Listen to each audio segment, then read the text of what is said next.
Your mind is the most powerful force in your life, yet most people have never learned how to truly master it. Every thought you think, every belief you hold, and every mental pattern you repeat is either moving you toward the life you want or keeping you trapped in cycles of limitation. Today, I'm going to show you exactly how to take complete control of your mind in just 30 days. Imagine waking up every morning with absolute clarity about your purpose. Picture having unshakable confidence that doesn't waver when challenges arise. Envision being able to focus so deeply that distractions become powerless against you. Think about having such mastery over your emotions that nothing can knock you off course from your goals. This isn't fantasy. This is what becomes possible when you master your mind. The techniques I'm about to share with you have been used by the most successful people throughout history, backed by cutting-edge neuroscience, and proven to create lasting transformation in just 30 days. But here's what you need to understand right now. Your current mental patterns didn't develop overnight, and they won't disappear overnight either. However, with the right system, the right practices, and the right commitment, you can completely rewire your brain and transform your life faster than you ever thought possible. The next 30 days will be a journey of profound transformation. You're not just going to learn techniques. You're going to become a completely different person. Someone who thinks differently, feels differently, and creates different results. Are you ready to master your mind and unlock your true potential? Let's begin. Chapter 1.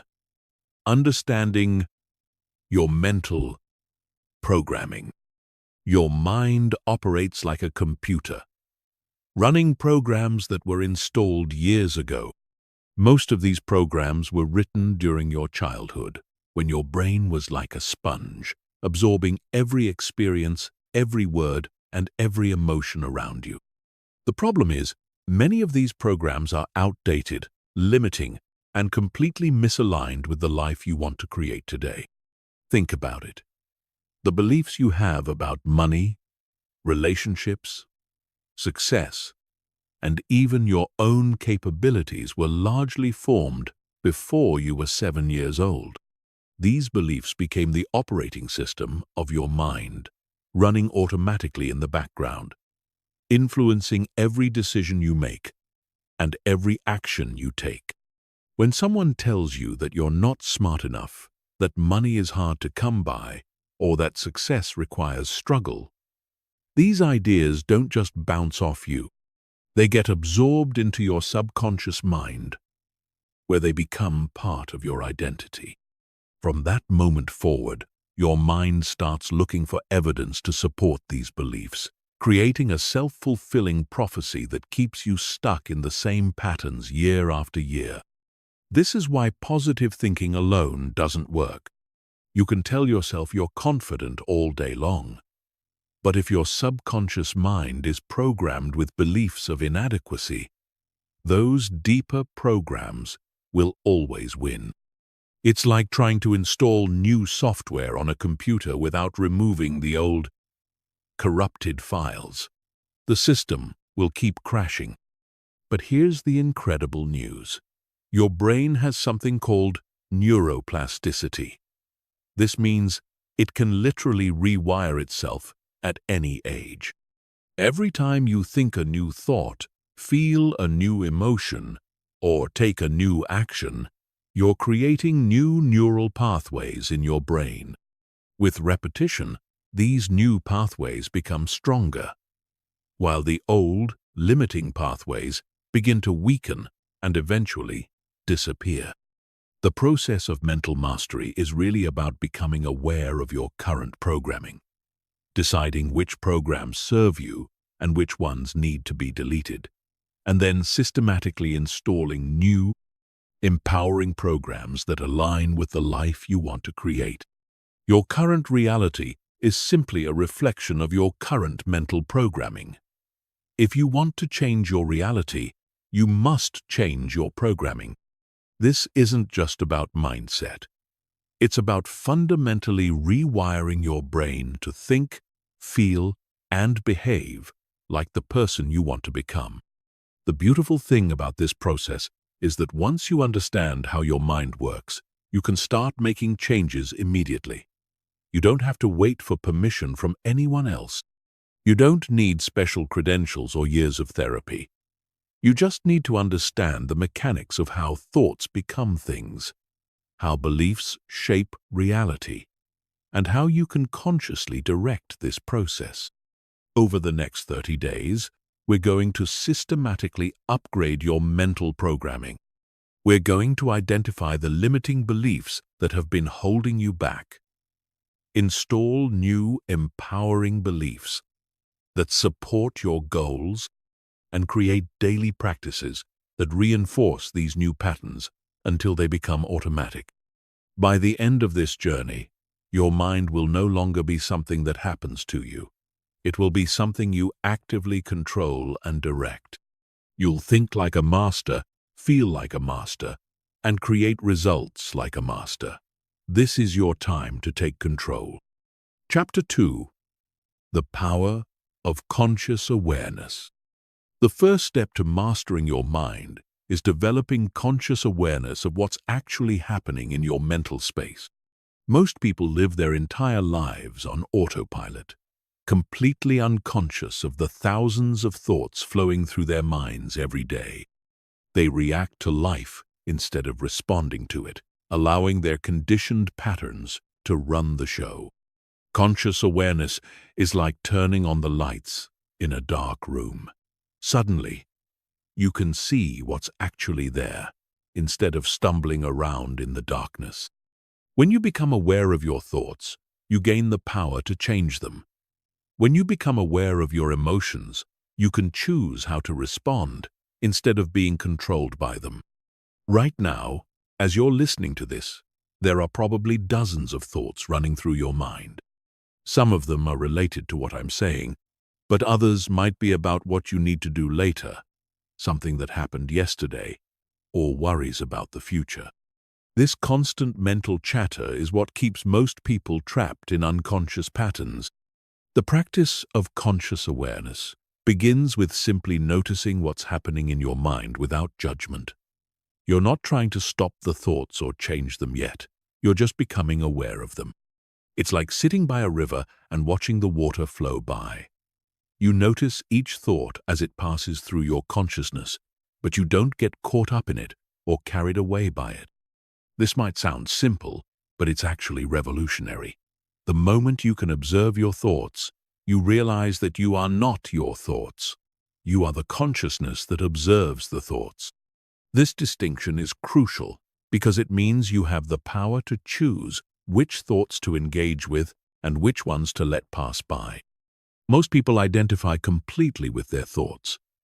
When they have a fearful thought, they become fearful. When they have an angry thought, they become angry. But when you develop conscious awareness, you realize that thoughts are just mental events, like clouds passing through the sky. You can observe them without being controlled by them. This practice also extends to your emotions. Instead of saying, "I am angry," you can say, "I notice that anger is present." This subtle shift in language reflects a profound shift in consciousness. You're no longer identified with the emotion. You're the aware presence that observes it. Conscious awareness also involves becoming aware of your patterns. You start to notice that certain situations trigger certain thoughts, which trigger certain emotions, which lead to certain behaviors. You begin to see the entire chain reaction that has been running your life unconsciously. For example, you might notice that every time someone criticizes you, you immediately have thoughts of inadequacy, which make you feel defensive, which causes you to either withdraw or attack. Once you're aware of this pattern, you can intervene at any point in the chain and choose a different response. The practice of conscious awareness is like becoming the CEO of your own mind.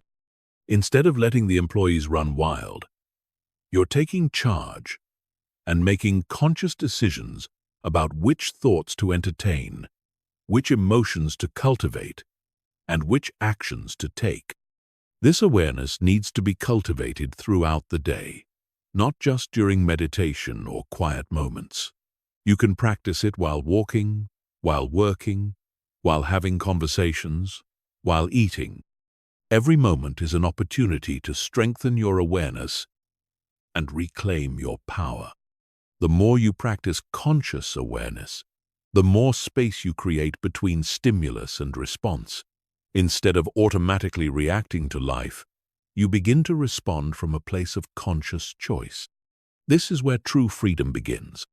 Over the next few days, your primary focus will be on developing this foundational skill of conscious awareness. Without it, all other techniques for mental mastery will be built on shaky ground. But with it, you'll have the solid foundation needed to transform every aspect of your mental experience. Chapter 3. Breaking Free from Limiting Beliefs. Limiting beliefs are perhaps the most powerful force keeping you from the life you desire.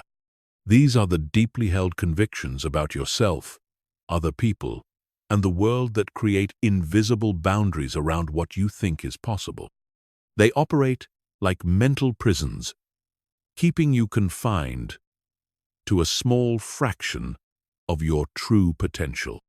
The insidious nature of limiting beliefs is that they feel absolutely true. They're not just thoughts. They're convictions backed by years of evidence that your mind has collected to support them. If you believe you're not good enough, your mind will highlight every failure and downplay every success. If you believe money is hard to come by, you'll notice every financial struggle and miss every opportunity for abundance. These beliefs were often formed during moments of emotional intensity, usually in childhood. Maybe a teacher told you that you weren't smart. A parent said money doesn't grow on trees. Or a peer made you feel like you didn't belong. In that moment of vulnerability, these ideas got encoded into your subconscious mind as absolute truth. The challenge is that limiting beliefs don't announce themselves. They don't say, "Hello, I'm a limiting belief and I'm here to sabotage your success." Instead, they masquerade as reality, as common sense, as just the way things are. This is why so many people remain stuck in the same patterns year after year, never realizing that their biggest obstacle isn't external circumstances but internal beliefs. Common limiting beliefs include variations of "I'm not good enough," "I don't deserve," "success," "I'm too old," "I'm too young," "I don't have enough education," "People like me don't succeed," "Money corrupts people," "Relationships always end in pain," "I'm not talented enough," and countless others. Each of these beliefs acts like a filter, determining what you notice, how you interpret events, and what actions you take. The process of identifying limiting beliefs requires honest self-examination. You need to look at the areas of your life where you feel stuck, frustrated, or unfulfilled, and ask yourself what beliefs might be creating these experiences. Often, the beliefs that limit us most are the ones we've never questioned because they seem so obviously true. One powerful technique for uncovering limiting beliefs is to pay attention to your automatic thoughts when you consider pursuing a big goal or dream. If you think about starting a business, what thoughts immediately arise? If you imagine finding your perfect partner, what doubts surface? If you consider achieving financial freedom, what fears come up? These automatic responses often reveal the limiting beliefs operating beneath the surface. Another way to identify limiting beliefs is to examine your results. If you consistently struggle in a particular area of life despite genuine effort, there's likely a limiting belief creating that pattern. Your external reality is always a reflection of your internal beliefs. So, areas of persistent struggle usually indicate areas where limiting beliefs are active. Once you've identified a limiting belief, the next step is to challenge its validity. Just because you've believed something for years doesn't make it true. Just because other people believe it doesn't make it true. Just because you have evidence supporting it doesn't make it universally true. The question isn't whether you can find evidence for your limiting belief. The question is whether believing it serves your highest good. For every limiting belief, you can find counterexamples. For every person who believes success is impossible without a college degree, there are countless successful entrepreneurs who never graduated. For every person who believes they're too old to change careers, there are others who reinvented themselves at 50, 60, or 70. The evidence for limitation and the evidence for possibility both exist. The question is which one you choose to focus on. The process of replacing limiting beliefs involves consciously choosing new, empowering beliefs and then gathering evidence to support them. If you've believed you're not good enough, you can choose to believe you're constantly growing and improving. If you've believed money is scarce, you can choose to believe that opportunities for abundance are everywhere. But changing beliefs isn't just an intellectual exercise. Because beliefs are encoded with emotion, they must be changed with emotion as well. You need to feel the truth of your new beliefs, not just think them. This is where visualization, affirmations, and emotional techniques become crucial. The goal isn't to become delusionally positive, but to adopt beliefs that are both realistic and empowering. Instead of believing you'll become a millionaire overnight, you might believe that you're capable of learning the skills necessary to create financial abundance. Instead of believing you'll never face challenges, you might believe that you can handle whatever life brings your way. Breaking free from limiting beliefs is ongoing work. As you grow and evolve, new beliefs may surface that need to be examined and potentially updated. The key is to remain curious and questioning, never accepting a belief simply because it's familiar or comfortable. Your beliefs are not facts. They're choices. And when you consciously choose beliefs that support your growth, happiness, and success, you literally rewire your brain to create different results in your life. Chapter 4. Reprogramming your subconscious mind. Your subconscious mind is like a vast, powerful computer that processes millions of pieces of information every second, controls your automatic bodily functions, stores your memories, and most importantly, runs the programs that determine your thoughts, emotions, and behaviors. While your conscious mind can focus on only a few things at once, your subconscious mind is always working, always active, always influencing your experience of life. The subconscious mind doesn't think or reason the way your conscious mind does. It simply follows the programming it has received, much like a computer follows its code. This programming consists of beliefs, habits, memories, and emotional patterns that have been repeated so many times they've become automatic. The challenge is that much of this programming was installed without your conscious consent, often during childhood when your mind was most impressionable. Understanding how to reprogram your subconscious mind is crucial for lasting change, because this is where real transformation happens. You can use willpower and conscious effort to change your behavior temporarily, but unless you change the underlying programming, you'll eventually revert to your old patterns. This is why so many people struggle with maintaining new habits or breaking old ones. The subconscious mind learns through repetition, emotion, and visualization. It doesn't distinguish between what's real and what's imagined, which is why vivid mental imagery can be so powerful for creating change.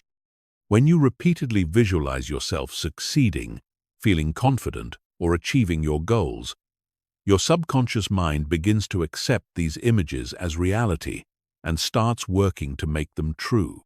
One of the most effective ways to reprogram your subconscious mind is through the use of affirmations. But not just any affirmations.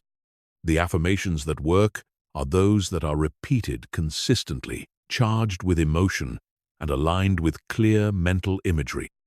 Simply saying, "I am successful," while feeling unsuccessful and visualizing failure will not create change.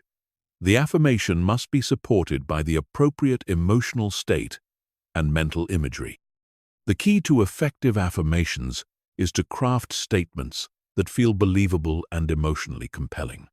Instead of saying, "I am a millionaire" when you're struggling financially, you might say, "I am developing the skills and mindset of a wealthy person," or "I am attracting opportunities for financial growth."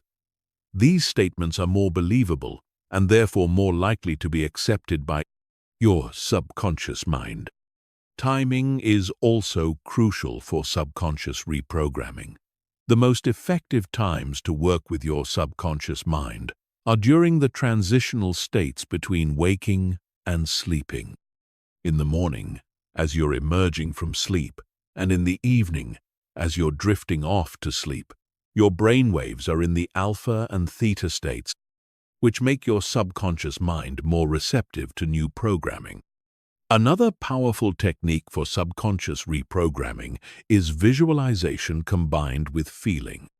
When you visualize your desired outcomes while simultaneously generating the emotions you would feel if those outcomes were already real, you create a powerful imprint in your subconscious mind. The key is to make the visualization as vivid and detailed as possible, engaging all your senses and emotions. Repetition is absolutely essential for subconscious reprogramming. Your current patterns were created through thousands of repetitions over many years. To create new patterns, you need to repeat your new programming consistently until it becomes stronger than the old programming. This is why successful mental mastery requires daily practice, not occasional effort. Environmental cues can also support subconscious reprogramming. Surrounding yourself with visual reminders of your goals, playing audio programs that reinforce your desired beliefs, and creating physical environments that support your new identity all help to reinforce the new programming at a subconscious level. It's important to understand that your subconscious mind is goal-oriented, but it doesn't distinguish between positive and negative goals. If you constantly worry about failure, your subconscious mind will work to create failure. If you constantly visualize success, it will work to create success. This is why it's crucial to be intentional about what you feed your subconscious mind. The process of subconscious reprogramming also involves clearing out old, limiting programming.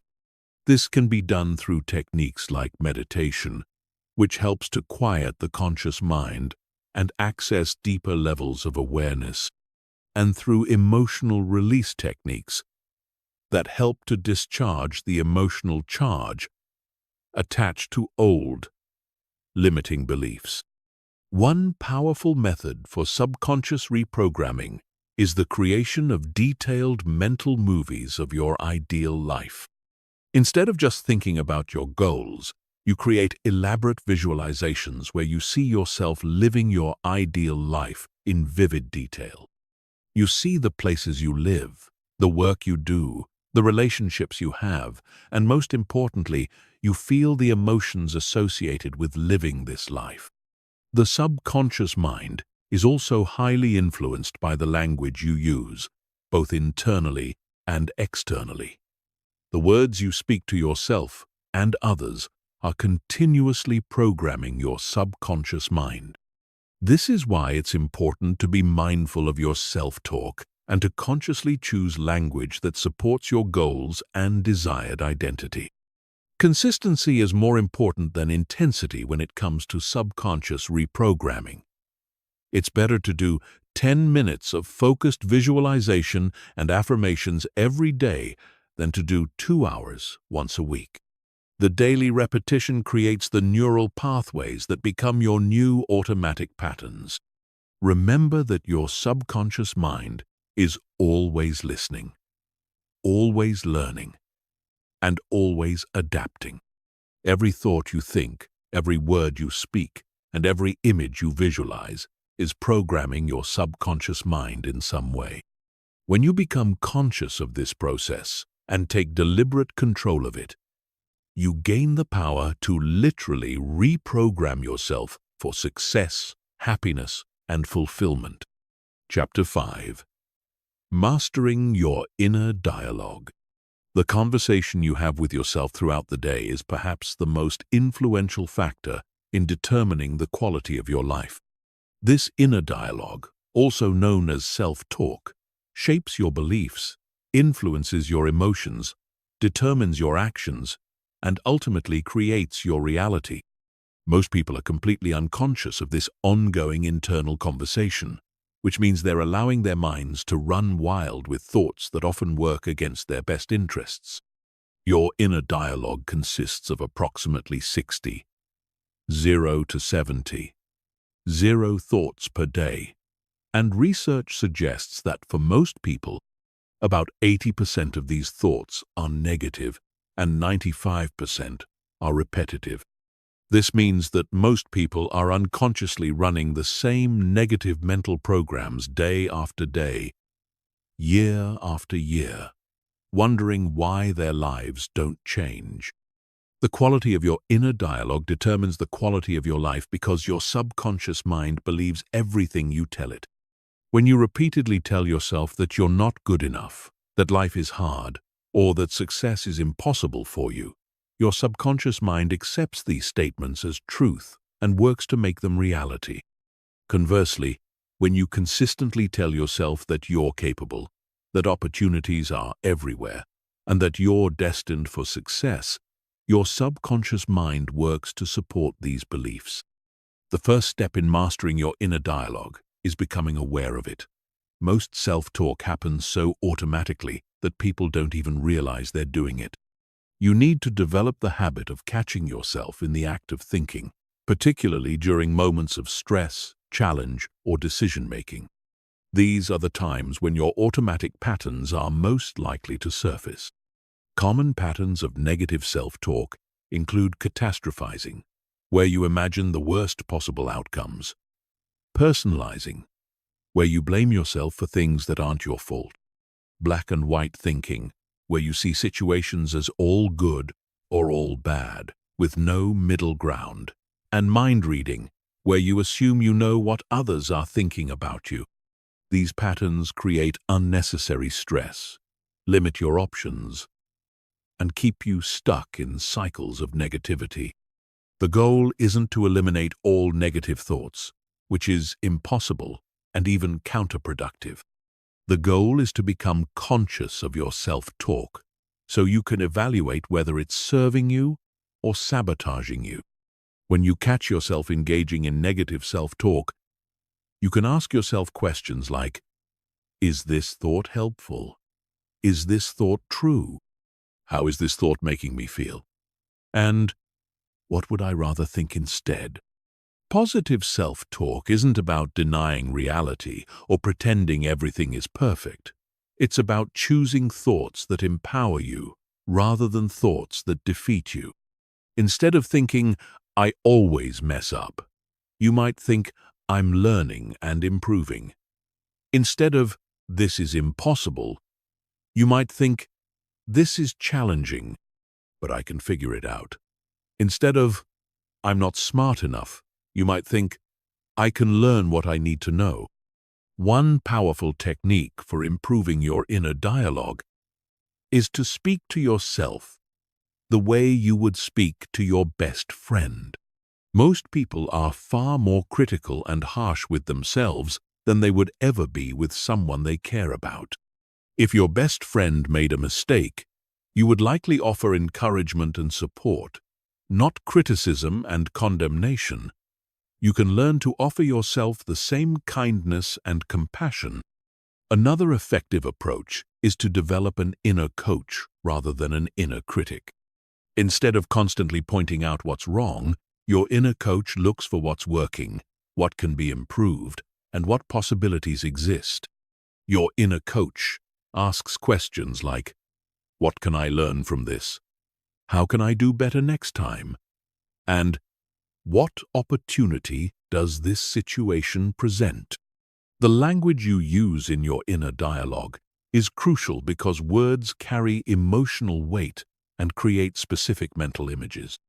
Words like should, must, and have to create pressure and stress, while words like choose, want, and get to create a sense of empowerment and possibility. Words like always and never create rigid thinking, while words like sometimes and in this situation create flexibility and options. Affirmations can be a powerful tool for reshaping your inner dialogue, but they must be used correctly. Simply repeating positive statements that you don't believe will not create change and may even create resistance. Effective affirmations are believable, emotionally engaging, and repeated consistently until they become automatic. They should feel like a natural evolution of your current thinking rather than a complete contradiction of it. It's also important to address the emotional component of self-talk. Thoughts and emotions are interconnected. Changing your thoughts can change your emotions, and changing your emotions can change your thoughts. When you're feeling anxious or discouraged, it's much harder to maintain positive self-talk. This is why techniques for emotional regulation, such as deep breathing, meditation, and physical exercise, are important complements to working with your inner dialogue. The practice of mindfulness can be particularly helpful for mastering your inner dialogue because it allows you to observe your thoughts without being caught up in them. When you can watch your thoughts like a neutral observer, you gain the power to choose which thoughts to engage with and which ones to let pass by. Your inner dialogue is also influenced by your environment, including the people you spend time with, the media you consume, and the physical spaces you inhabit. Surrounding yourself with positive influences can make it much easier to maintain a positive inner dialogue, while constant exposure to negativity can make it much more challenging. Remember that changing your inner dialogue is a practice, not a one-time event. You've been thinking in certain patterns for years or even decades, so it will take time and consistent effort to establish new patterns.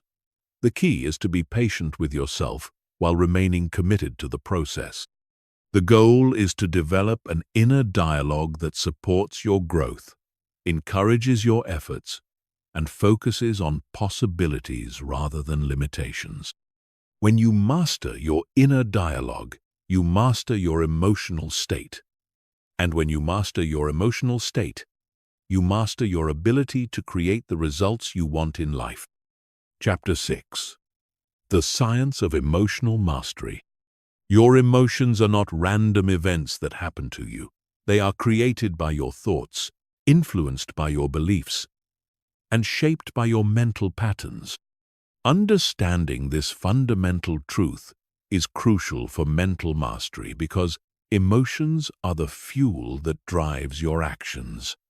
When you master your emotions, you master your ability to create the results you want in life. Most people live at the mercy of their emotions, allowing their feelings to dictate their thoughts, decisions, and behaviors. They wake up feeling anxious and spend the day in worry.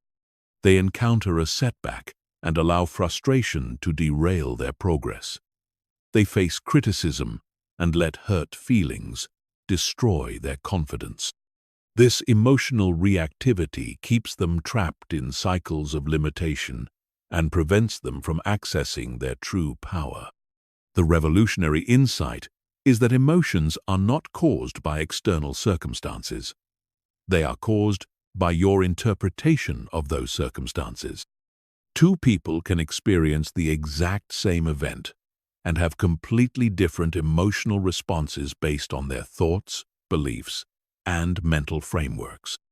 This means that by changing how you think about situations, you can literally change how you feel about them. Emotions are created through a predictable process.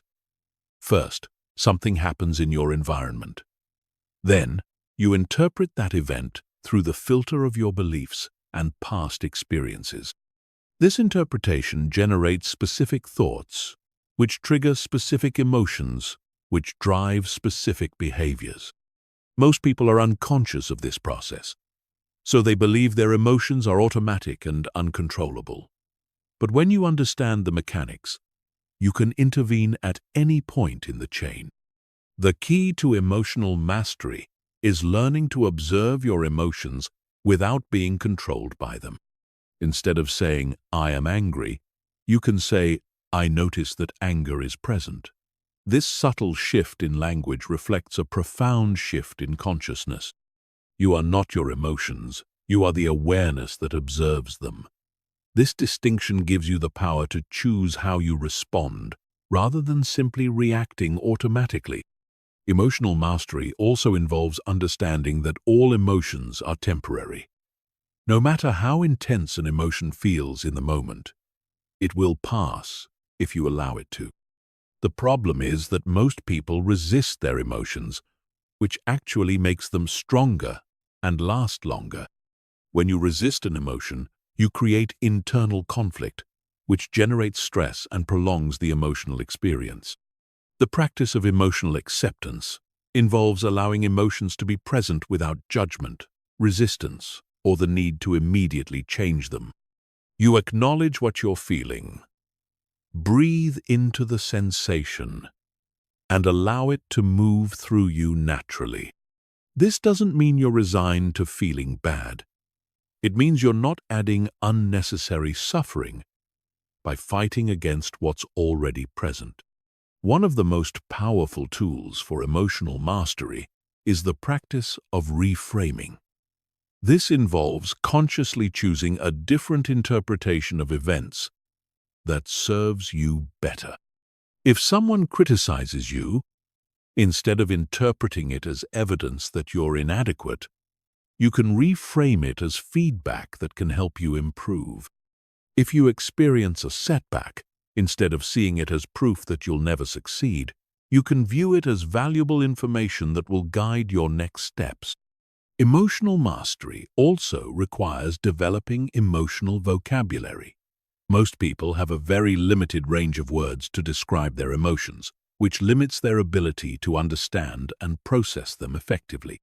Instead of just saying you feel bad, you might recognize that you're feeling disappointed, frustrated, overwhelmed, or discouraged. The more precisely you can identify your emotions, the more effectively you can work with them. Physical practices are also crucial for emotional mastery because emotions are not just mental events, they are psychophysical experiences that involve your entire body. Deep breathing, progressive muscle relaxation, physical exercise, and mindfulness practices can all help you regulate your emotional state.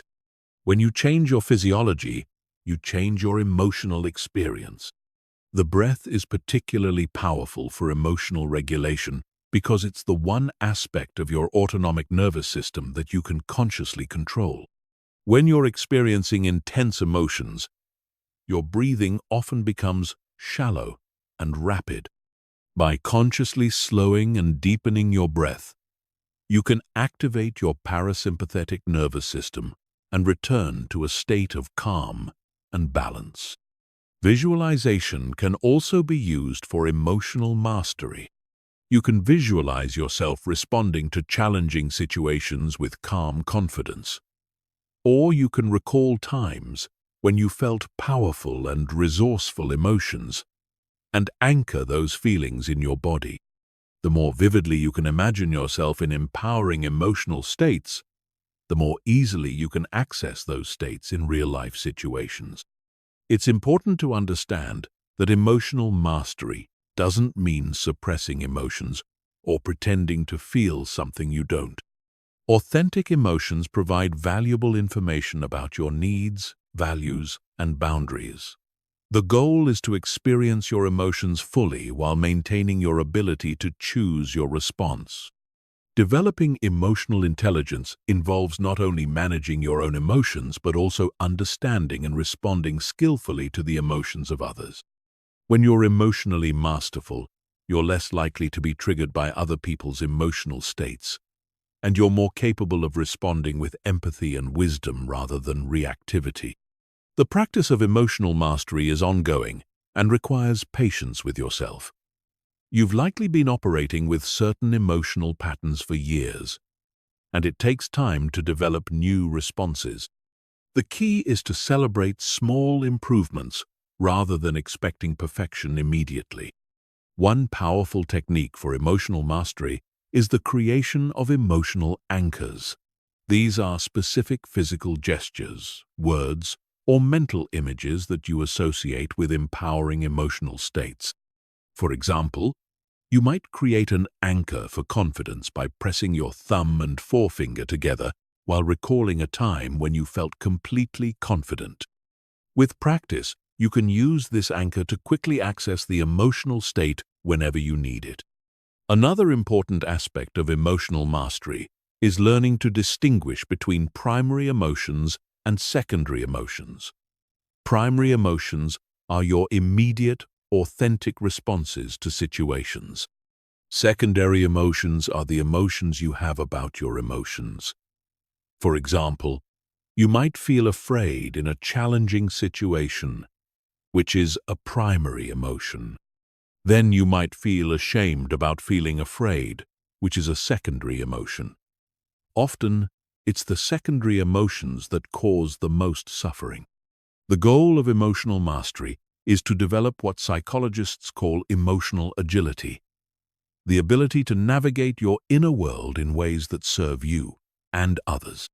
This involves being honest about what you're feeling, accepting your emotions without judgment, and choosing responses that align with your values and goals. When you master your emotions, you gain access to incredible power.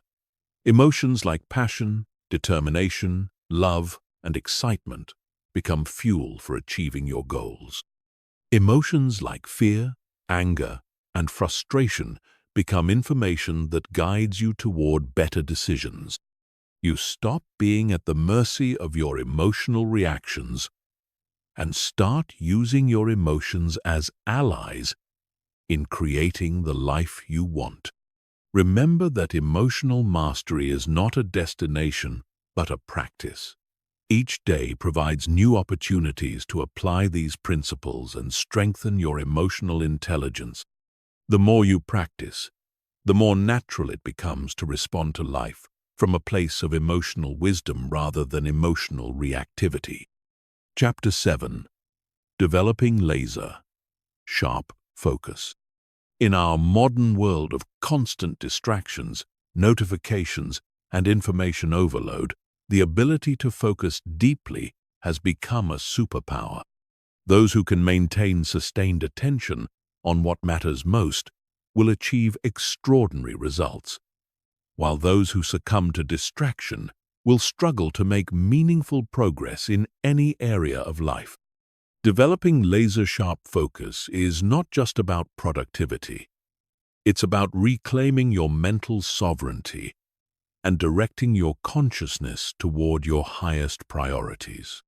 Focus is fundamentally about energy management. Your attention is your most valuable resource, and wherever you direct it determines what grows in your life. When you focus on problems, problems seem to multiply. When you focus on opportunities, opportunities appear everywhere. When you focus on what you're grateful for, you find more reasons to be grateful. This is not just positive thinking. It's a recognition that your focused attention literally shapes your reality. The challenge is that your brain was not designed for the modern world. Your attention system evolved in an environment where the biggest threat was a predator that might appear suddenly, so your brain developed a bias toward novelty and distraction. This served our ancestors well, but in today's world, this same mechanism makes you vulnerable to every notification, every pop-up, and every shiny object that crosses your path. True focus requires understanding the difference between concentration and attention. Concentration is forcing your mind to stay on something through willpower and effort. Attention is allowing your mind to naturally rest on something that genuinely interests you. Concentration is exhausting and unsustainable. Attention is energizing and can be maintained for hours. The key to laser-sharp focus is learning to cultivate genuine interest and engagement with your chosen activities. The foundation of focus is clarity of purpose. When you're absolutely clear about what you want to achieve and why it matters to you, focus becomes much easier. Your brain naturally allocates more attention to things that are important to your goals and values. This is why people can spend hours engaged in activities they're passionate about without feeling tired, while struggling to maintain attention for even a few minutes on things that don't matter to them. Environmental design is crucial for developing focus. Your physical environment either supports deep focus or constantly undermines it. Creating a space that minimizes distractions and maximizes your ability to concentrate is essential. This might mean putting your phone in another room, using website blockers during focused work sessions, or creating a dedicated space that your brain associates with deep work. The practice of single tasking is fundamental to developing laser-sharp focus. Multitasking is actually a myth. What you're really doing is rapidly switching between tasks, which fragments your attention and reduces the quality of your work. When you commit to doing one thing at a time with your full attention, you enter a state of flow where time seems to disappear and your performance dramatically improves. Meditation is perhaps the most powerful tool for developing focus, because it trains your brain to sustain attention while letting go of distractions. Even just 10 minutes of daily meditation can significantly improve your ability to concentrate throughout the day. The practice involves repeatedly returning your attention to a chosen object, such as your breath, whenever you notice your mind has wandered. This is like going to the gym for your attention muscle. Understanding your natural rhythm is also important for optimizing focus. Most people have specific times of day when their mental energy is highest and their ability to concentrate is greatest. For many people, this is in the morning, but it varies from person to person. By scheduling your most important, focus-demanding tasks during your peak mental energy periods, you can accomplish much more with less effort. The concept of deep work, popularized by researcher Cal Newport, refers to professional activities performed in a state of distraction-free concentration that push your cognitive capabilities to their limit. These efforts create new value, improve your skill, and are hard to replicate. Deep work is becoming increasingly rare and increasingly valuable in our economy. Those who can perform deep work will thrive, while those who cannot will struggle. Flow states represent the pinnacle of focused attention. In flow, you become completely absorbed in an activity, losing self-consciousness and experiencing a sense of effortless control. Time seems to slow down or speed up, and you perform at your highest level. Flow states occur when there's a perfect match between the challenge of the task and your skill level, when you have clear goals and immediate feedback, and when distractions are minimized. Technology can be either your greatest ally or your greatest enemy in developing focus. Used mindfully, technology can help you eliminate distractions, track your progress, and access information that supports your goals. Used unconsciously, technology fragments your attention, creates addiction-like patterns, and keeps you in a constant state of partial attention. The key is to use technology intentionally rather than letting it use you. Attention restoration is as important as attention training. Your brain needs regular breaks to maintain peak focus throughout the day. However, not all breaks are created equal. Checking social media or watching videos doesn't restore your attention. It further fragments it. True attention restoration comes from activities like walking in nature, meditation, or simply allowing your mind to wander without stimulation. The practice of mindful transitions can dramatically improve your focus throughout the day. Instead of rushing from one activity to another, take a moment between tasks to center yourself. Set an intention for what you're about to do and clear your mind of lingering thoughts from the previous activity. This simple practice helps you bring fresh attention to each new task. Developing focus also requires learning to say no to distractions, opportunities, and even good things that don't align with your primary objectives. Every yes to something unimportant is a no to something important. Protecting your attention means being selective about what you allow into your mental space and ruthlessly eliminating activities that don't serve your highest priorities. The ability to focus is not fixed. It's a skill that can be developed through practice. Like physical fitness, mental fitness requires consistent training. The more you practice focusing your attention, the stronger this capacity becomes. Start with short periods of focused attention and gradually increase the duration as your mental stamina improves. Progressive focus training involves gradually increasing the challenges you present to your attention. You might start by focusing on your breath for 5 minutes, then 10, then 20. You might begin by reading for 30 minutes without distraction, then an hour, then 2 hours.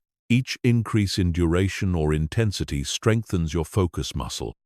Understanding the relationship between focus and energy is crucial. Your ability to focus is directly related to your physical and mental energy levels. This means that proper nutrition, adequate sleep, regular exercise, and stress management are not just good for your health, they're essential for your ability to maintain sustained attention. The goal is to develop what researchers call effortless concentration, the ability to maintain deep focus without strain or struggle. This happens when your practice becomes so natural that focus feels effortless, when your mind automatically settles into concentrated states, and when distractions lose their power over you. When you develop laser-sharp focus, you gain the ability to think deeply, solve complex problems, create valuable work, and make significant progress toward your most important goals. In a world where most people are scattered and distracted, the person who can focus has an enormous advantage. Chapter 8. Building unshakable mental resilience. Mental resilience is your ability to bounce back from setbacks, adapt to challenges, and maintain your psychological strength in the face of adversity. It's what separates those who crumble under pressure from those who thrive in difficult circumstances. Building unshakable mental resilience is not about avoiding problems or pretending everything is fine. It's about developing the inner strength to handle whatever life throws at you while maintaining your capacity for growth, creativity, and joy. Resilience is not a trait you're born with. It's a skill you can develop. Some people seem naturally more resilient, but this is usually because they've unconsciously developed resilient thinking patterns and coping strategies through their life experiences. The good news is that you can consciously cultivate these same qualities, regardless of your starting point. The foundation of mental resilience is a growth mindset, the belief that challenges are opportunities for learning and development, rather than threats to your self-worth. When you approach difficulties with curiosity instead of fear, when you see setbacks as feedback instead of failure, and when you view obstacles as training for your mental strength, you transform your relationship with adversity. Resilient people understand that stress and difficulty are not enemies to be avoided, but rather experiences to be navigated skillfully. They don't try to eliminate stress from their lives. Instead, they build their capacity to handle stress effectively. This is similar to physical fitness. You don't build strength by avoiding heavy weights. You build strength by gradually increasing your capacity to handle heavier loads. One of the key components of mental resilience is cognitive flexibility, the ability to adapt your thinking when circumstances change. Rigid thinking creates brittleness. Flexible thinking creates resilience. When your original plan doesn't work, can you quickly generate alternative approaches? When your assumptions prove incorrect, can you update your beliefs? When unexpected events occur, can you find new ways to move forward? Emotional regulation is another crucial aspect of resilience. Resilient people feel their emotions fully, but don't allow intense emotions to control their decisions or behaviors. They've learned to ride the waves of emotional intensity without being swept away by them. This involves developing a larger perspective that allows you to see temporary setbacks within the context of your larger journey. The practice of realistic optimism is central to building resilience. This is not blind positivity or denial of problems, but rather the ability to maintain hope and agency, even in difficult circumstances. Realistic optimists acknowledge challenges while believing in their ability to influence outcomes. They focus on what they can control rather than feeling overwhelmed by what they cannot control. Building mental resilience requires developing what psychologists call explanatory style, the way you explain events to yourself.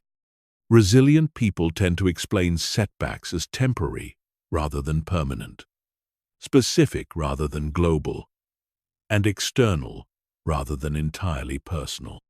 Instead of thinking, "I always fail at everything," they think, "This particular approach didn't work in this situation." The concept of post-traumatic growth reveals that people can actually become stronger, wiser, and more capable as a result of facing significant challenges. This doesn't mean that trauma is good or that you should seek out suffering, but it does mean that difficulties often contain the seeds of transformation and empowerment. Many of the most resilient people have faced significant adversity and used it as fuel for their growth. Social support is a crucial factor in building resilience. But it's not just about having people to lean on during tough times. It's about cultivating relationships that challenge you to grow, provide different perspectives, and remind you of your strengths when you can't see them yourself.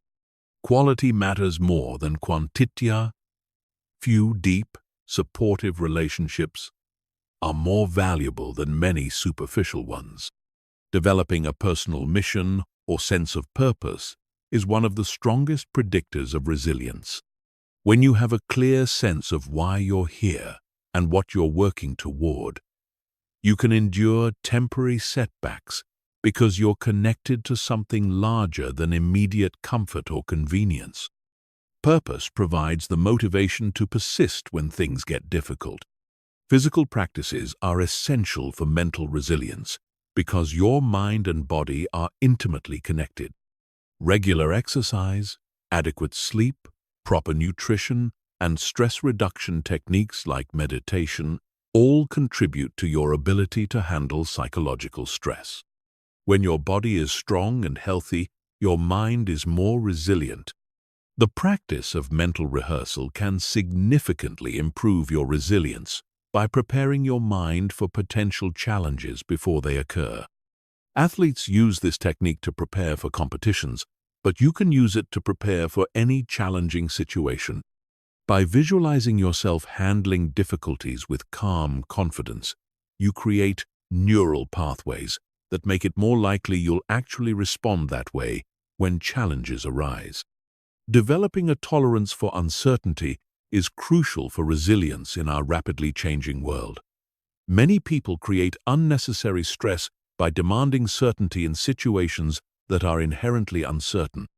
Resilient people learn to be comfortable with not knowing exactly how things will turn out, while maintaining confidence in their ability to adapt to whatever happens. The ability to find meaning in adversity is a hallmark of mental resilience. This doesn't mean rationalizing away pain or pretending that bad things are really good things. It means being able to extract lessons, identify growth opportunities, and sometimes even discover unexpected gifts within difficult experiences. Meaning-making transforms suffering from something that diminishes you into something that can potentially strengthen you. Resilient people also understand the importance of boundaries, knowing when to push through and when to step back, when to persevere and when to pivot, when to be strong and when to seek help. Resilience is not about being invulnerable. It's about being intelligently responsive to the demands of different situations. The practice of self-compassion is essential for resilience because it prevents you from adding unnecessary suffering to already difficult situations. When you treat yourself with kindness during tough times, you maintain your emotional resources and avoid the downward spiral that comes from self-criticism and shame. Building resilience also involves developing what researchers call psychological capital, a combination of hope, efficacy, resilience, and optimism. Hope involves having goals and the motivation and pathways to achieve them. Efficacy is confidence in your ability to succeed. Optimism is the expectation that good things will happen. Together, these qualities create a powerful foundation for navigating challenges. Recovery and renewal practices are essential for maintaining resilience over time. You can't operate at maximum capacity indefinitely without burning out. Resilient people know how to restore their energy through rest, recreation, reflection, and connection with what matters most to them. The goal is not to become immune to difficulty or pain that would actually be a form of disconnection from life. The goal is to develop the skills, perspectives, and inner resources that allow you to move through challenges while maintaining your essential wholeness and capacity for growth. Mental resilience is like a muscle that grows stronger with use. Each challenge you navigate successfully builds your confidence for handling future difficulties. Each setback you recover from proves your ability to bounce back. Each problem you solve adds to your repertoire of coping strategies. Chapter 9. The Power of Visualization and Mental Rehearsal.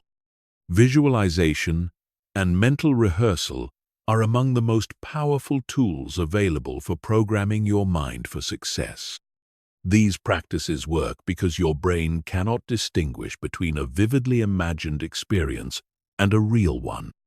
When you visualize something in detail, with full sensory engagement and emotional involvement, you create neural pathways that are virtually identical to those created by actually experiencing the event. This phenomenon has been demonstrated countless times in sports psychology. Athletes who combine physical practice with mental rehearsal consistently outperform those who rely on physical practice alone. Olympic athletes, professional performers, and world-class competitors in every field use visualization not as a supplement to their training, but as an essential component of their preparation. The power of visualization extends far beyond athletic performance. You can use these techniques to prepare for important presentations, rehearse difficult conversations, practice new skills, overcome fears, build confidence, and literally program your mind for success in any area of life. The key is understanding how to visualize effectively, which goes far beyond simply thinking about what you want. Effective visualization is not passive daydreaming. It's active mental training. You're not just watching a movie in your mind. You're stepping into the scene and experiencing it as if it were happening right now. This means engaging all your senses, seeing the visual details, hearing the sounds, feeling the physical sensations, and even including smells and tastes when relevant. The emotional component of visualization is crucial because emotions are what make experiences memorable and impactful. When you visualize yourself succeeding at something, you must feel the emotions you would experience in that moment of success: the joy, pride, excitement, satisfaction, or relief. These emotions create the neural pathways that will help you recognize and create similar situations in real life. One of the most important principles of effective visualization is specificity. Vague visualizations create vague results. If you want to improve your presentation skills, don't just imagine yourself giving a good presentation. Instead, visualize the specific room, the specific audience, the specific content you're presenting, your specific gestures and voice tone, the specific questions you might receive, and the specific way you'll handle them. The practice of mental rehearsal involves visualizing yourself going through an entire sequence of actions or events from beginning to end. This is particularly powerful for preparing for specific situations. If you have an important job interview coming up, you can mentally rehearse arriving at the building, checking in, waiting in the lobby, meeting the interviewer, answering questions, asking your own questions, and leaving with confidence. Future pacing is a visualization technique where you imagine yourself having already achieved your goal and looking back at the steps that got you there.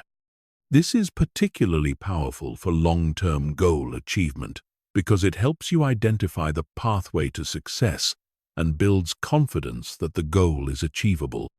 You imagine yourself 1 year from now having achieved your objective, and you reflect on the key decisions and actions that made it possible. Visualization can also be used for emotional regulation and stress management. You can create mental sanctuaries, peaceful, safe places that you can visit in your imagination whenever you need to calm down, recharge, or gain perspective. With practice, you can access these states of calm and centeredness almost instantly by returning to your mental sanctuary. The technique of progressive visualization involves gradually increasing the complexity and challenge of what you visualize. You might start by visualizing yourself handling a simple situation successfully, then progress to more challenging scenarios. This builds your confidence incrementally and prepares you for increasingly difficult real-world situations. Mental rehearsal is particularly powerful for overcoming fears and phobias. By repeatedly visualizing yourself calmly and confidently handling situations that currently cause anxiety, you can literally reprogram your automatic response patterns. This is the basis of many successful therapeutic techniques for treating anxiety disorders. The practice of visualization should be done in a relaxed state because this makes your mind more receptive to the programming. This is why many athletes and performers do their mental training in quiet environments, often with their eyes closed, after doing some form of relaxation or meditation. The more relaxed and focused you are, the more vivid and impactful your visualizations will be. Timing is important for visualization practices. The most effective times are often in the morning, when your mind is fresh and receptive, and in the evening, as you're preparing for sleep. The transitional states between waking and sleeping are particularly powerful because your brain waves are in the alpha and theta ranges, which are associated with heightened suggestibility and creativity. The practice of anchoring can make your visualizations even more powerful. An anchor is a specific physical gesture, word, or mental image that you associate with a particular state or experience. For example, you might create an anchor for confidence by pressing your thumb and forefinger together while visualizing yourself in a moment of peak confidence. With practice, you can use this anchor to instantly access the confident state whenever you need it. Visualization can be used not only for preparing for specific events but also for general personal development. You can visualize yourself as the person you want to become: more confident, more skilled, more resilient, more creative. The key is to visualize not just the end result but also the daily behaviors and attitudes of this ideal version of yourself. The practice of mental time travel involves visualizing yourself at different points in your future, having achieved various levels of success. You might visualize yourself 6 months from now, 1 year from now, 5 years from now, having accomplished specific goals and developed specific qualities. This helps you maintain long-term motivation and makes your goals feel more real and achievable. Group visualization, where multiple people visualize the same outcome together, can be particularly powerful for shared goals. Teams, families, and organizations can use collective visualization to align their intentions and create shared mental models of success. This synchronizes everyone's subconscious programming toward the same objectives. It's important to understand that visualization is not a substitute for action. It's a complement to action. The most effective approach combines vivid mental rehearsal with consistent physical practice. Visualization prepares your mind for success, but you still need to take the actions that will create that success in the real world. The quality of your visualizations will improve with practice. Initially, you might struggle to create clear mental images or to maintain focus for more than a few seconds. This is normal. Like any skill, visualization becomes easier and more effective the more you practice it. Start with short sessions and gradually increase the duration and complexity of your mental rehearsals. Regular visualization practice literally changes your brain structure through neuroplasticity. You're not just imagining success, you're programming your nervous system for success. The neural pathways you create through visualization become templates that guide your behavior and perception in real-world situations. Chapter 10. Developing Mental Discipline and Willpower. Mental discipline and willpower are the engines that drive all other aspects of mind mastery. Without the ability to consistently direct your thoughts, control your impulses, and persist in the face of difficulty, all other techniques and strategies become theoretical knowledge rather than practical power. Developing mental discipline is about building the capacity to do what you know you should do, when you should do it, whether you feel like it or not. Most people fundamentally misunderstand willpower. They think of it as a fixed trait, something you either have or you don't. In reality, willpower is more like a muscle that can be strengthened through practice and strategic use. Research has shown that people who regularly exercise their self-control in small ways develop greater capacity for self-control in larger, more important situations. The foundation of mental discipline is understanding the difference between motivation and discipline. Motivation is an emotion that comes and goes. Discipline is a practice that creates consistency regardless of how you feel. Motivation gets you started. Discipline keeps you going. Relying on motivation alone is like trying to build a house with tools that only work when the weather is perfect. Willpower operates like a finite resource that gets depleted through use, a phenomenon researchers call ego depletion. This is why it's harder to resist temptation later in the day when you've already made many decisions and exercised self-control in various situations.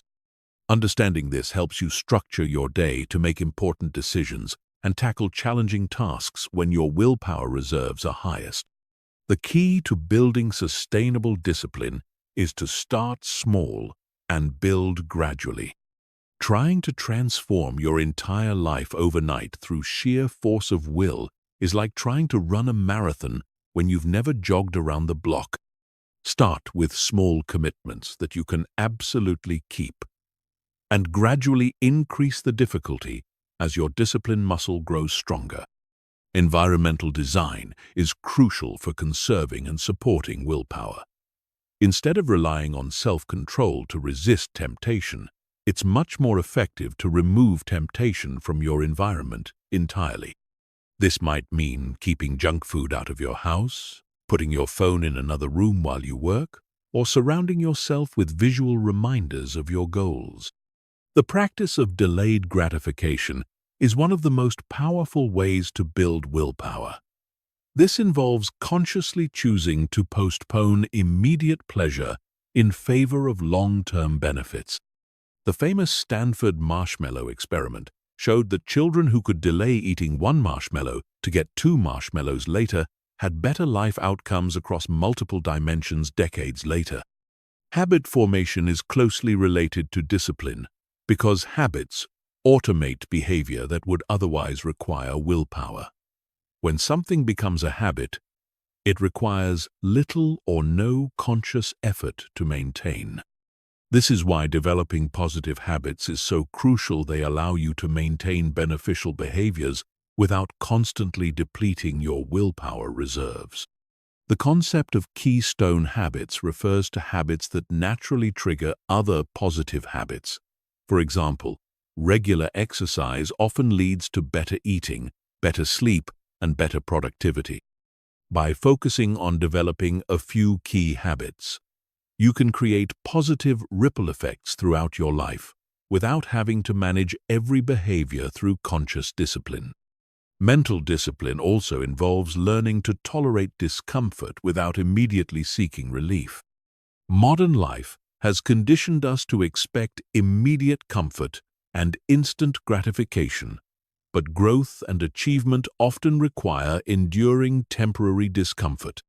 Building your tolerance for discomfort increases your capacity to persist through challenges and resist impulses. The practice of mindfulness supports mental discipline by increasing your awareness of impulses and automatic patterns before they control your behavior. When you can observe the urge to quit, to procrastinate, or to indulge in something that doesn't serve you, you create space to choose a different response.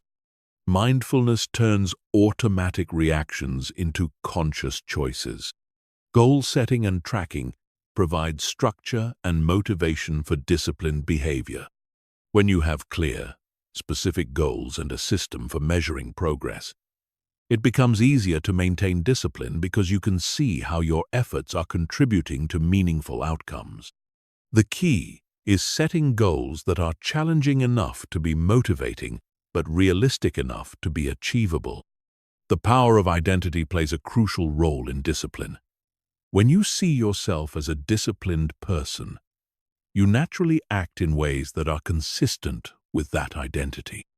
Instead of saying, "I'm trying to exercise more," you say, "I'm someone who works out regularly."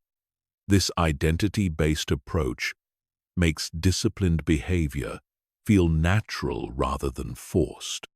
Accountability systems can significantly boost your discipline by adding external consequences to your choices. This might involve working with a coach, joining a group with shared goals, or simply telling someone about your commitments. When you know someone else is aware of your goals and will ask about your progress, you're more likely to follow through. The practice of mental rehearsal can strengthen your discipline by preparing you for situations where your willpower will be tested. You can visualize yourself choosing the disciplined option when faced with temptation, sticking to your commitments when motivation is low, or persisting through difficulty when you want to quit. This mental preparation makes it more likely you'll respond with discipline in real situations. Recovery and renewal are essential for maintaining long-term discipline. Just as your body needs rest after physical exertion, your mind needs restoration after periods of intense self-control. This might involve meditation, relaxation, engaging in activities you enjoy, or simply allowing yourself some guilt-free downtime. Understanding your personal patterns and rhythms can help you use your discipline more effectively. Some people have more willpower in the morning. Others peak later in the day. Some people work better with strict schedules. Others prefer flexible structures. Learning your patterns allows you to align your most challenging tasks with your times of peak mental energy. The compound effect of discipline means that small, consistent actions accumulate into significant results over time. This is why discipline is so powerful. It's not about making dramatic changes overnight, but about making slightly better choices consistently. Over months and years, these small improvements compound into extraordinary results. Discipline is also about learning to do things when they need to be done rather than when you feel like doing them. This means exercising when you're tired, working when you're not motivated, and staying committed when progress is slow.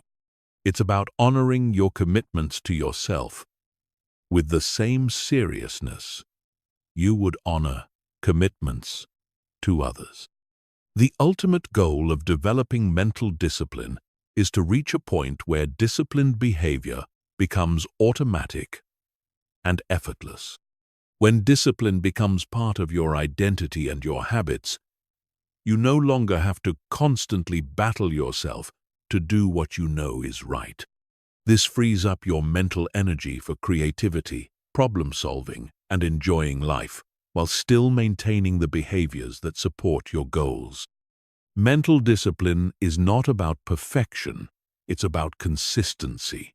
There will be times when you fall short of your standards, and that's normal and human.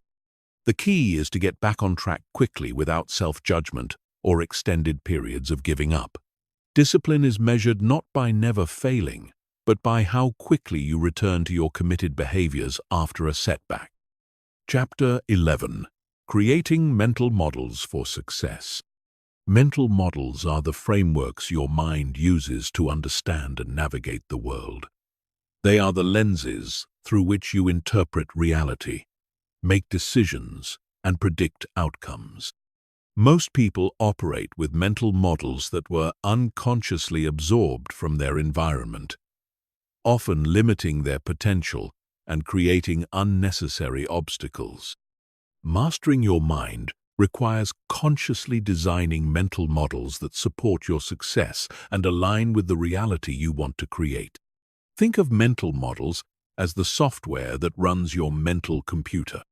Just as outdated software can slow down a computer and create glitches, outdated mental models can create inefficiencies in your thinking and limit your ability to see opportunities and solutions. The difference is that you can consciously upgrade your mental models to serve your goals and aspirations.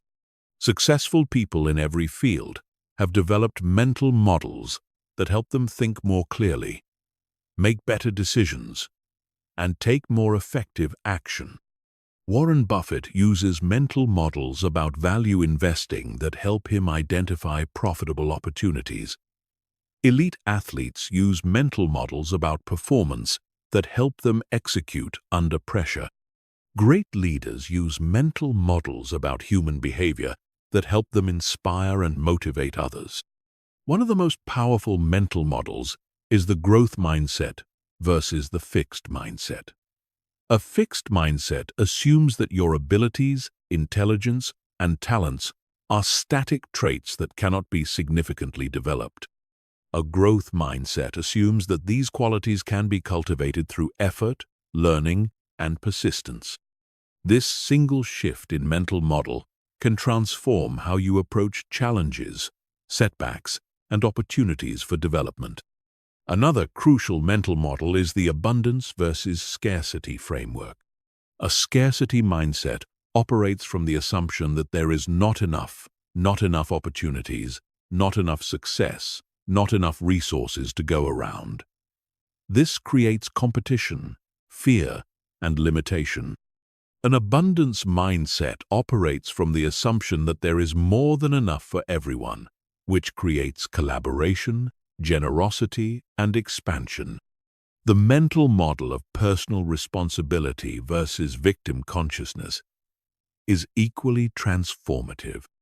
Victim consciousness focuses on what others have done to you, what circumstances have prevented your success, and what forces are working against you. Personal responsibility focuses on what you can control, what actions you can take, and how you can respond to circumstances in empowering ways.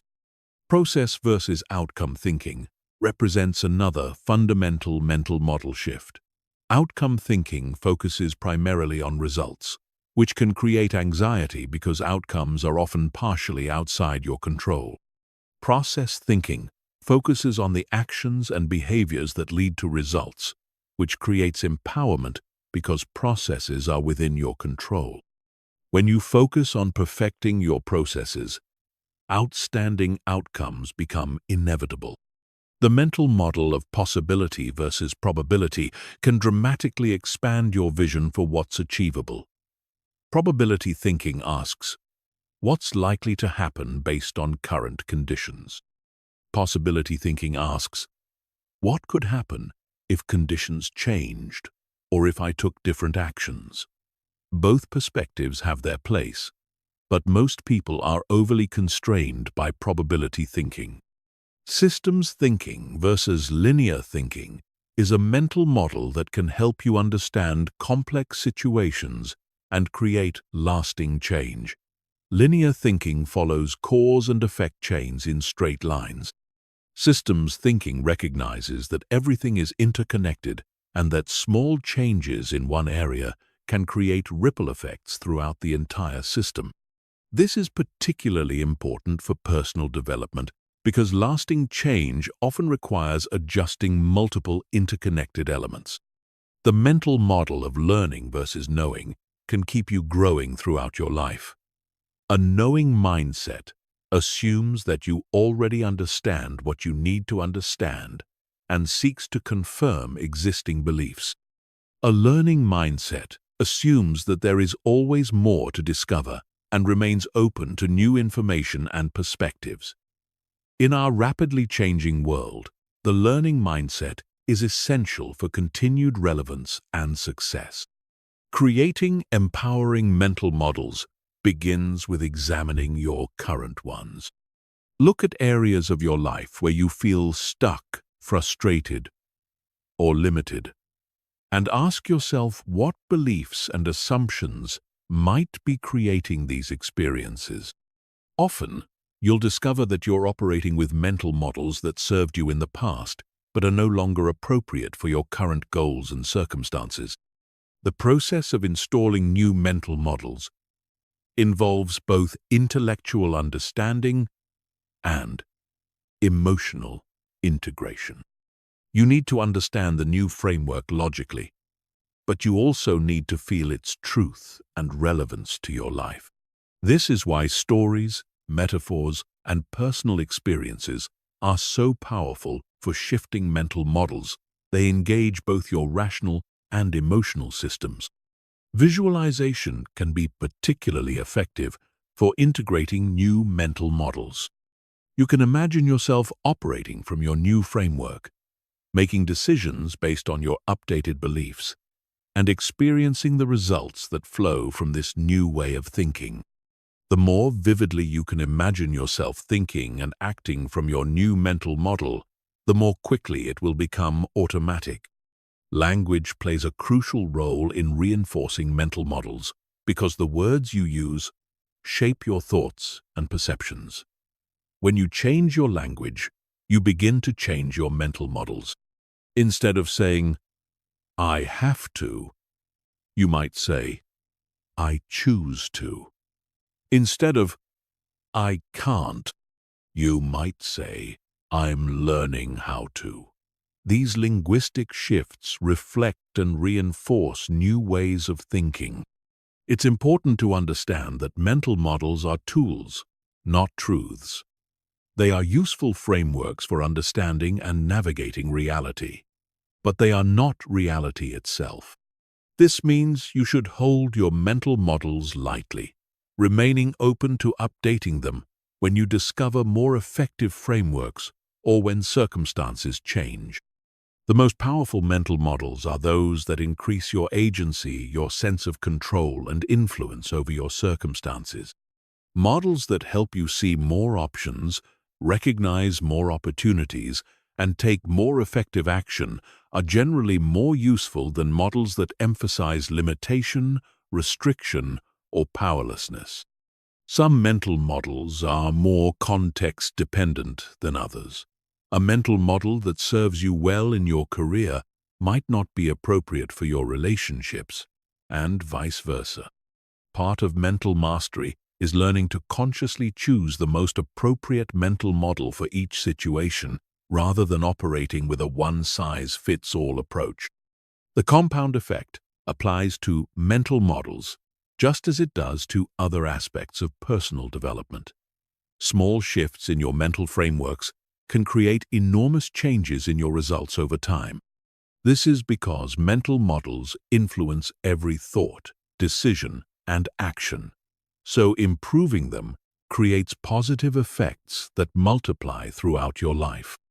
Mental models also influence what you notice and what you ignore.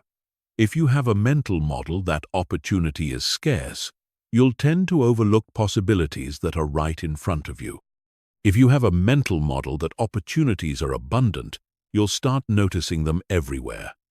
This is why upgrading your mental models can literally change the world you experience. The goal is not to find the one perfect mental model, but to develop a toolkit of useful frameworks that you can apply appropriately to different situations. Mental flexibility, the ability to shift between different mental models as circumstances, requires a hallmark of advanced thinking and a key component of mastering your mind. Chapter 12. The Art of Mental Programming Through Self-Talk. Your self-talk is the ongoing conversation you have with yourself throughout the day, and it is one of the most powerful forces shaping your reality. Every word you speak to yourself is programming your subconscious mind, influencing your beliefs, emotions, and behaviors.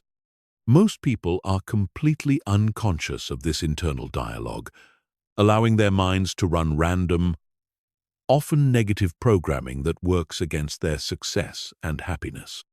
The average person has between 60, 0, and 70, 0 thoughts per day. And research suggests that approximately 80% of these thoughts are negative and 95% are repetitive. This means that most people are unconsciously running the same negative mental programs day after day, year after year, and then wondering why their lives don't change. Understanding and mastering your self-talk is perhaps the most direct way to reprogram your mind for success. Your subconscious mind believes everything you tell it, whether it's positive or negative, true or false, helpful or harmful. It doesn't have the ability to evaluate or filter information the way your conscious mind does. It simply accepts and acts upon whatever programming it receives. When you repeatedly tell yourself that you're not good enough, that success is hard, or that you always mess up, your subconscious mind works to make these statements true. The power of self-talk lies in its cumulative effect. A single negative thought doesn't create lasting change, but thousands of negative thoughts repeated over months and years create deeply ingrained patterns that shape your entire experience of life.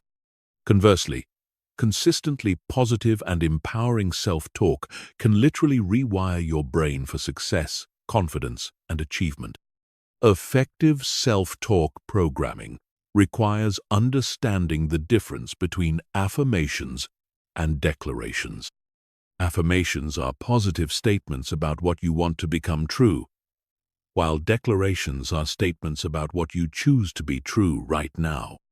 Both have their place, but declarations tend to be more powerful because they reflect immediate ownership and commitment rather than hopeful thinking.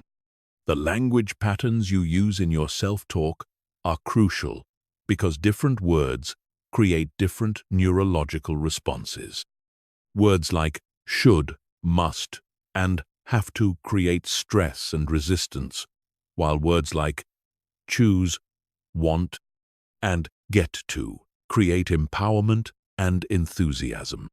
Words like always and never create rigid thinking patterns, while words like sometimes and often create flexibility and possibilities. One of the most important aspects of programming through self-talk is replacing limiting statements with empowering ones. Instead of, "I'm terrible at public speaking," you might say, "I'm developing my public speaking skills." Instead of, "I never have enough money," you might say, "I'm learning to create financial abundance." These shifts may seem subtle, but they create profound changes in your subconscious programming over time. The timing of your self-talk is particularly important because your mind is more receptive to programming during certain states. The moments right after waking and right before sleep are especially powerful because your brain waves are in the alpha and theta ranges, which are associated with heightened suggestibility and reduced critical thinking. This is why many successful people have specific self-talk routines during these transitional periods. Emotional engagement is crucial for effective self-talk programming. Your subconscious mind responds much more strongly to thoughts that are charged with emotion than to those that are emotionally neutral. When you speak to yourself with passion, conviction, and feeling, you create much stronger neural pathways than when you simply repeat words mechanically. The practice of mental scripting involves creating detailed internal narratives about your ideal future self and your desired outcomes.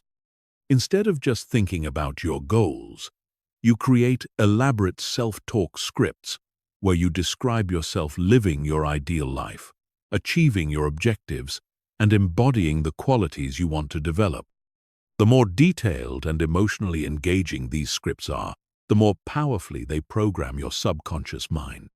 Questioning techniques can be particularly powerful forms of self-talk because questions direct your mental focus and activate your problem-solving capabilities.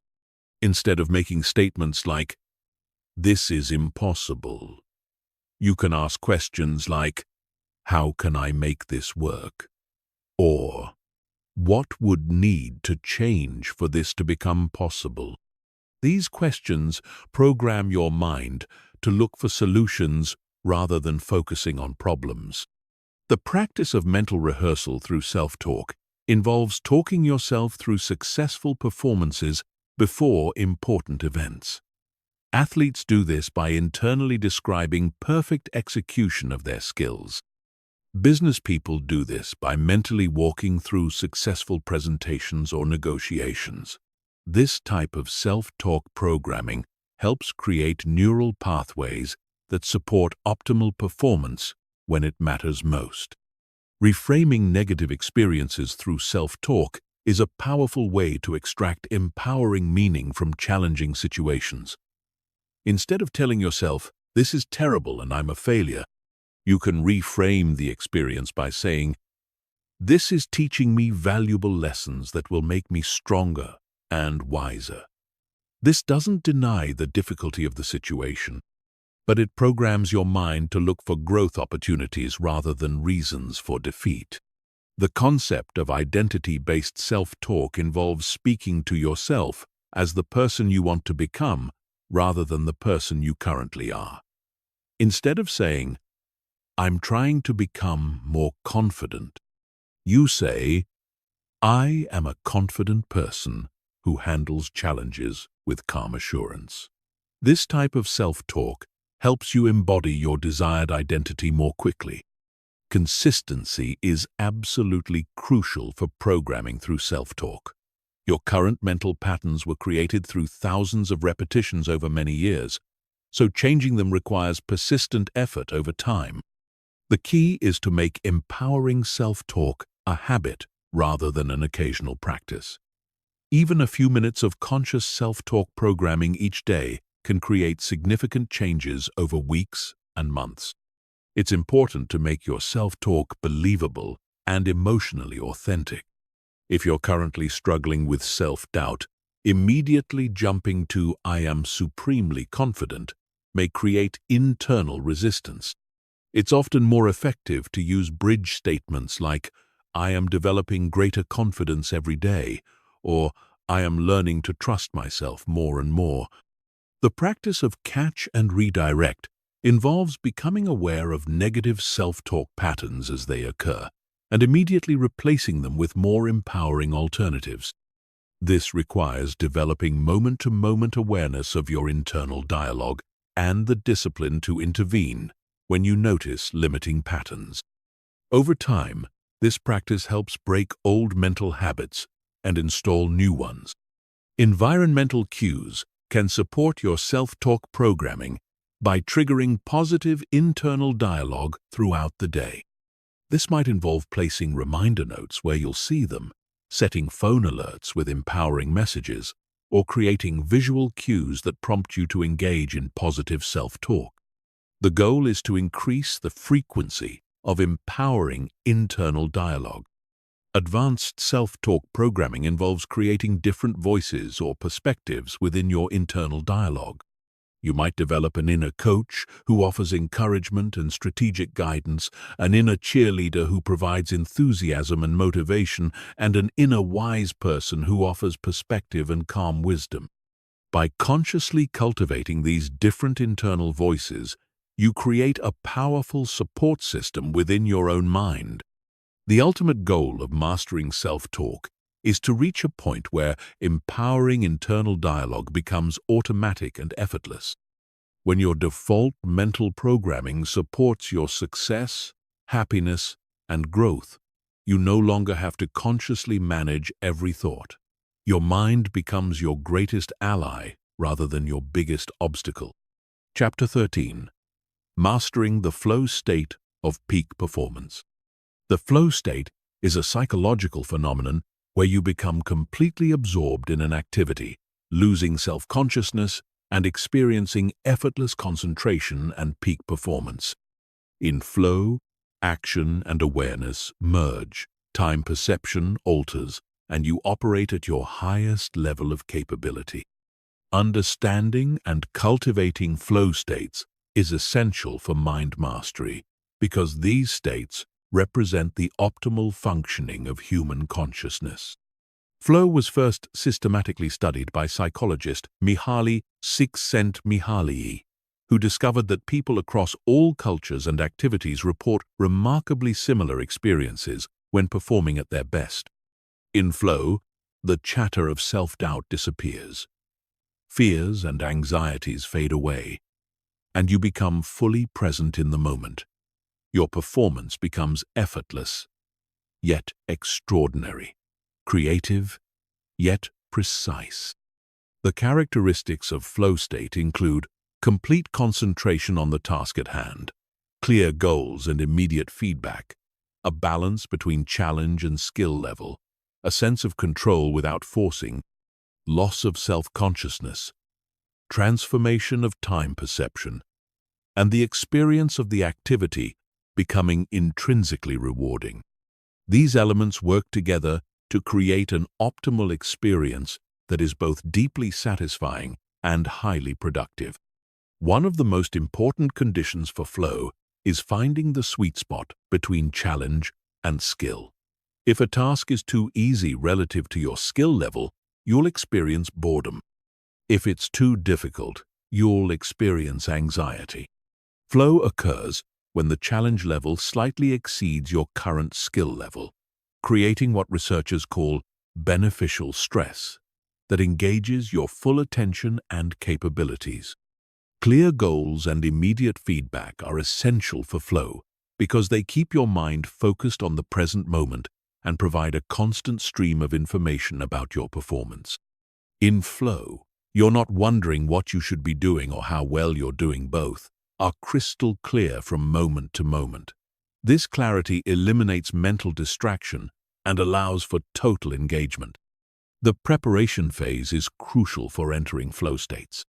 Elite performers typically have specific routines they follow before important activities, designed to focus their minds, manage their energy, and create optimal mental conditions. These routines might include visualization, breathing exercises, physical warm-ups, or mental rehearsal. The key is creating a consistent process that signals to your mind and body that it's time to perform. Environmental factors significantly influence your ability to enter flow. Minimizing distractions is essential because flow requires sustained attention.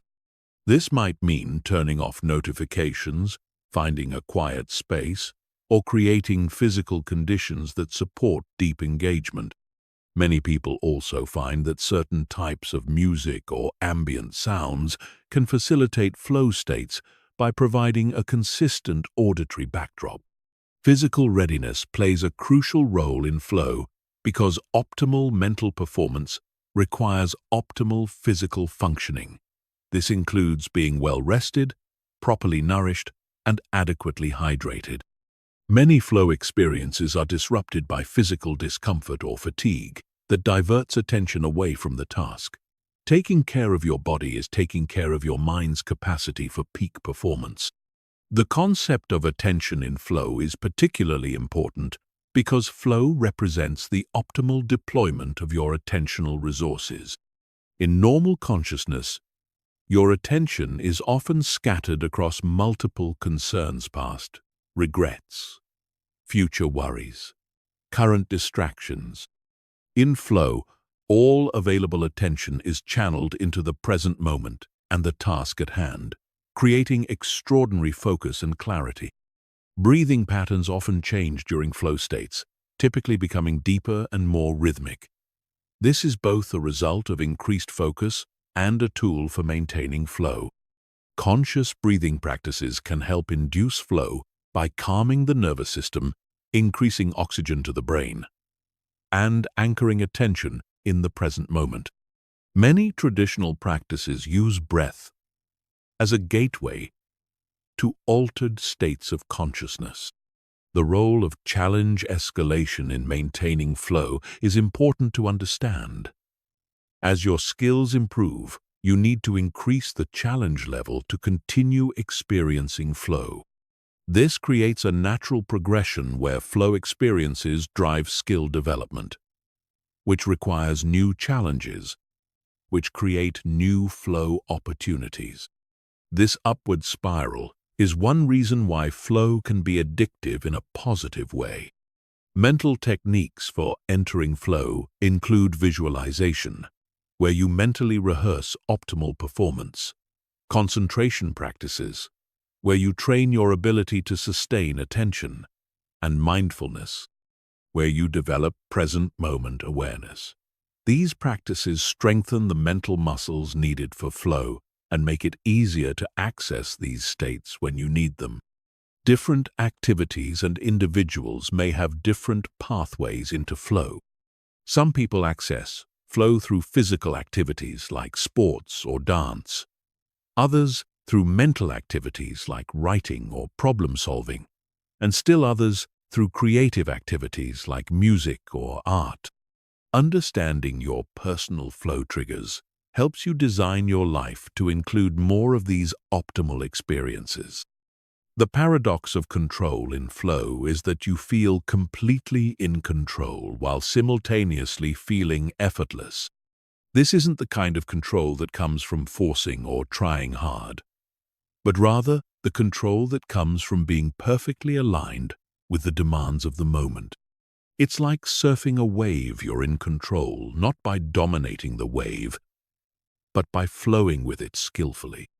Flow states can be cultivated through deliberate practice, which involves consistently working at the edge of your current abilities with full attention and intention to improve.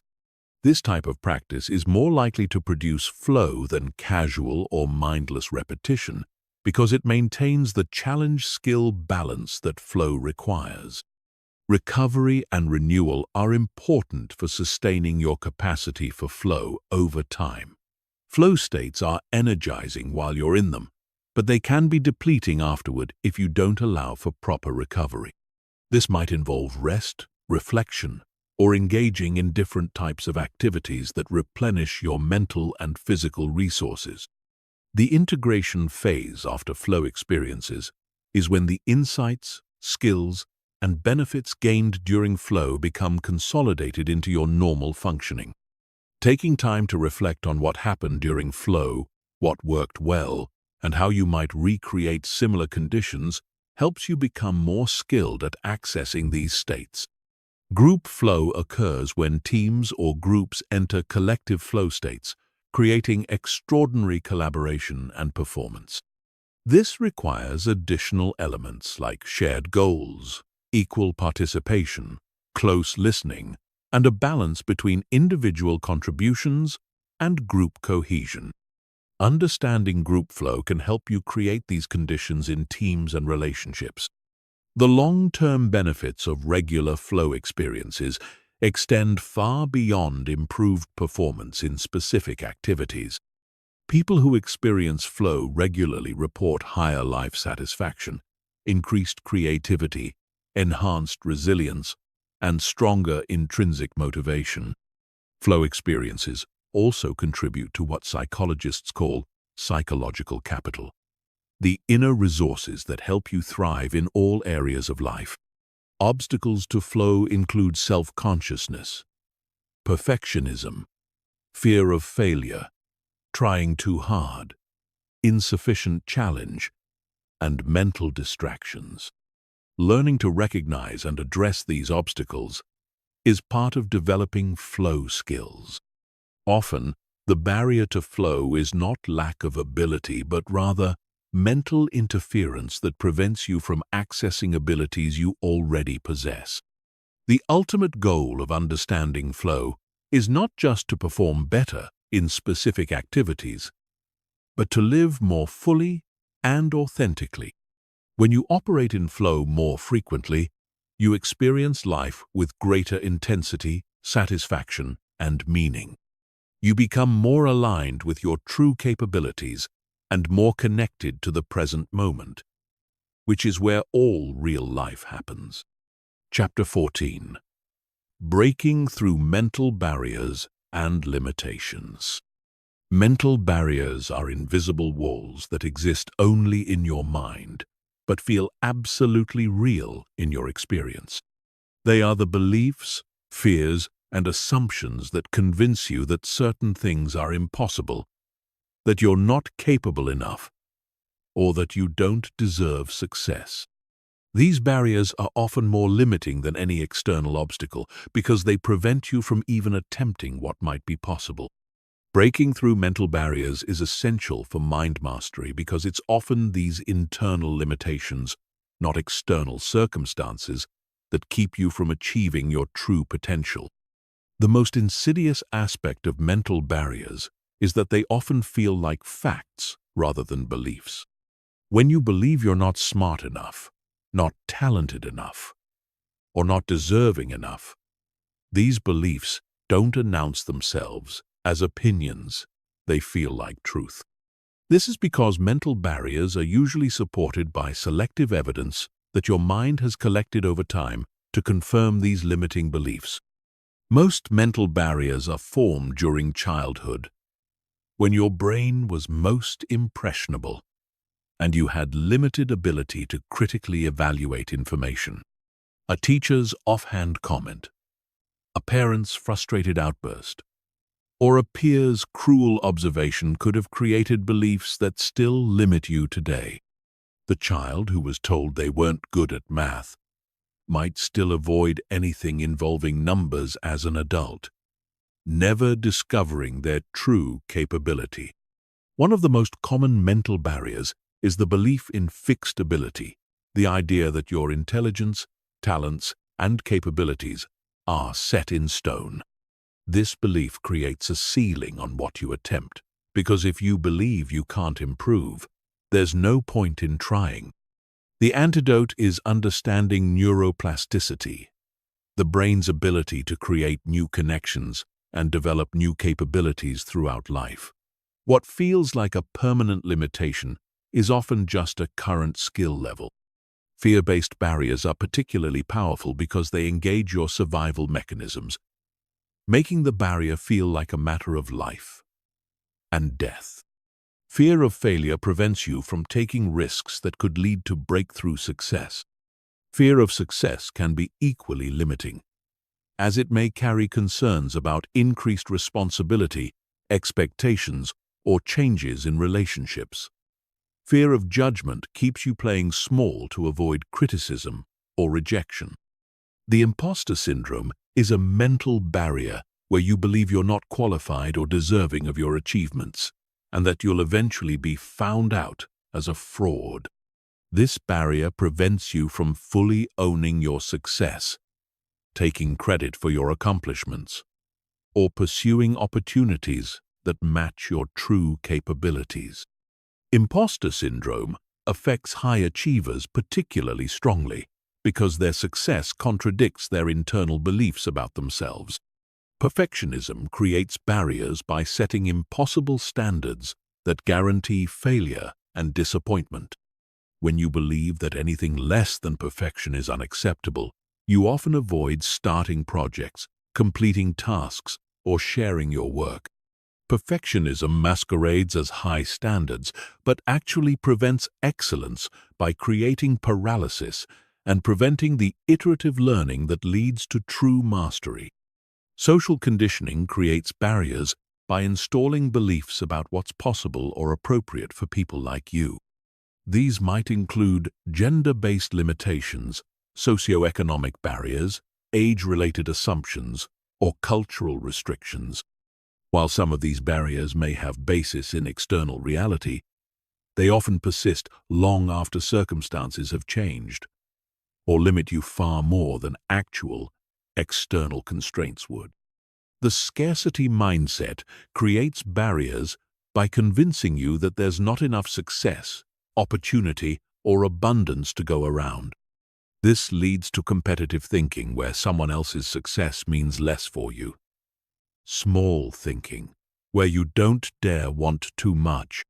And limited thinking, where you focus on what you lack rather than what's possible. Scarcity barriers often manifest as beliefs like, "People like me don't become wealthy," or "There are no good opportunities left." Breaking through mental barriers begins with identifying them, which can be challenging because they often operate below conscious awareness. One effective method is to examine areas where you feel stuck, frustrated, or consistently unsuccessful despite genuine effort. These patterns often indicate the presence of mental barriers that are sabotaging your progress. The process of barrier identification involves honest self-examination and a willingness to challenge beliefs you may have held for years. Ask yourself questions like, what do I believe is impossible for me? What do I think I'm not good enough to achieve? What assumptions am I making about my limitations? What would I attempt if I knew I couldn't fail? These questions help bring unconscious barriers into conscious awareness. Once you've identified a mental barrier, the next step is to examine its validity. Just because you've believed something for years doesn't make it true. Just because you have evidence supporting the barrier doesn't mean it's an absolute limitation. Look for counterexamples, people who have succeeded despite similar perceived limitations. Question the source of the belief and whether it's still relevant to your current circumstances. Reframing is a powerful technique for breaking through barriers by changing how you interpret your limitations. Instead of, "I'm not good at speaking," you might reframe to, "I'm developing my speaking skills." Instead of, "I always fail," you might say, "I'm learning what doesn't work so I can find what does."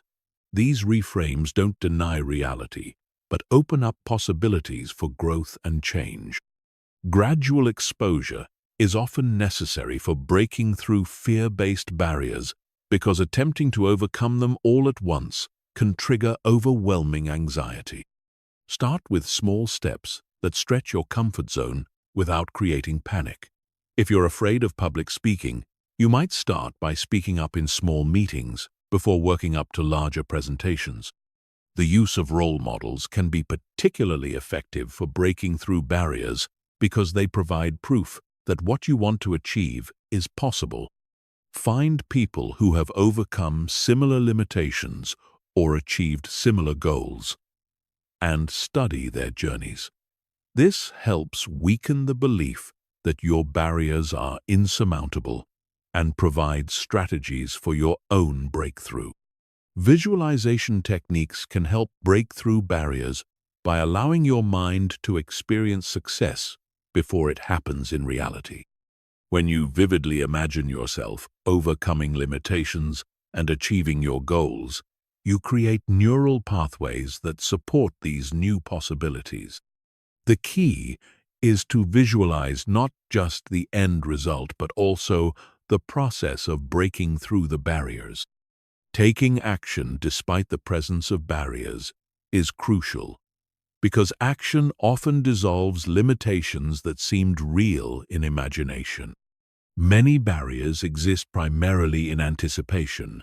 When you actually attempt what you thought was impossible, you often discover that the barrier was largely illusory. This is why courage acting despite fear is so powerful for breaking through limitations. Support systems can provide external perspective and encouragement when your internal barriers feel overwhelming.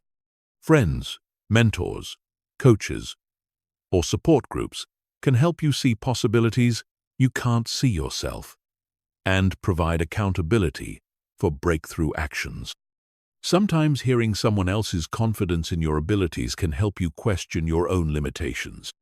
The process of breaking through barriers often requires multiple attempts and approaches.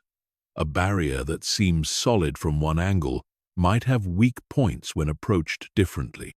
If direct confrontation doesn't work, try gradual exposure. If logical analysis isn't effective, try emotional or intuitive approaches. Persistence and creativity in your approach often lead to unexpected breakthroughs. It's important to understand that breaking through one barrier often reveals others that were hidden behind it. This is normal and part of the growth process. Each barrier you overcome builds your confidence and skill for tackling the next one.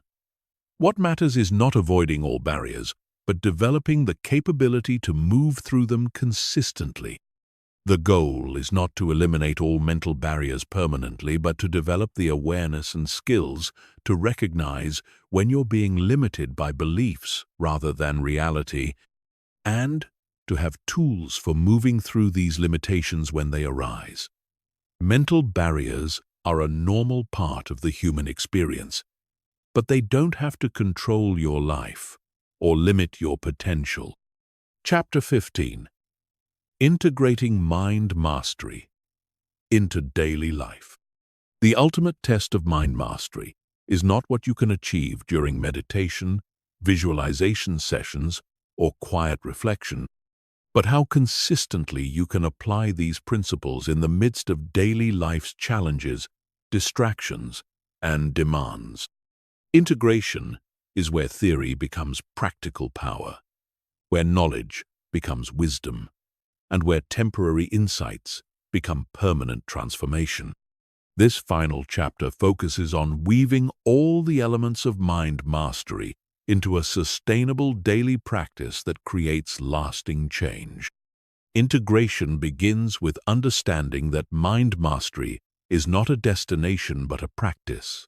You don't reach a point where you've mastered your mind completely and never need to apply these principles again.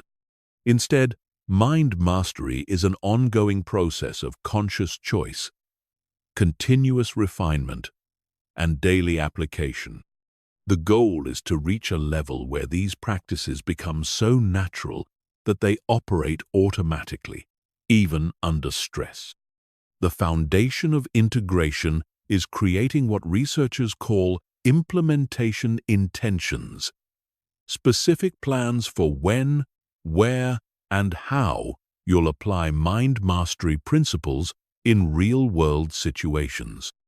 Instead of having vague intentions to think more positively, you create specific plans like, when I notice negative self-talk, I will immediately reframe it with an empowering statement. Or, when I feel overwhelmed, I will take 5 deep breaths and visualize myself handling the situation calmly. Morning routines provide one of the most powerful opportunities for integration because they set the mental tone for your entire day. A well-designed morning routine might include visualization of your ideal day, affirmations that reinforce your desired identity, meditation to center your mind, and intention setting to focus your attention on what matters most. The key is consistency doing these practices every day until they become automatic.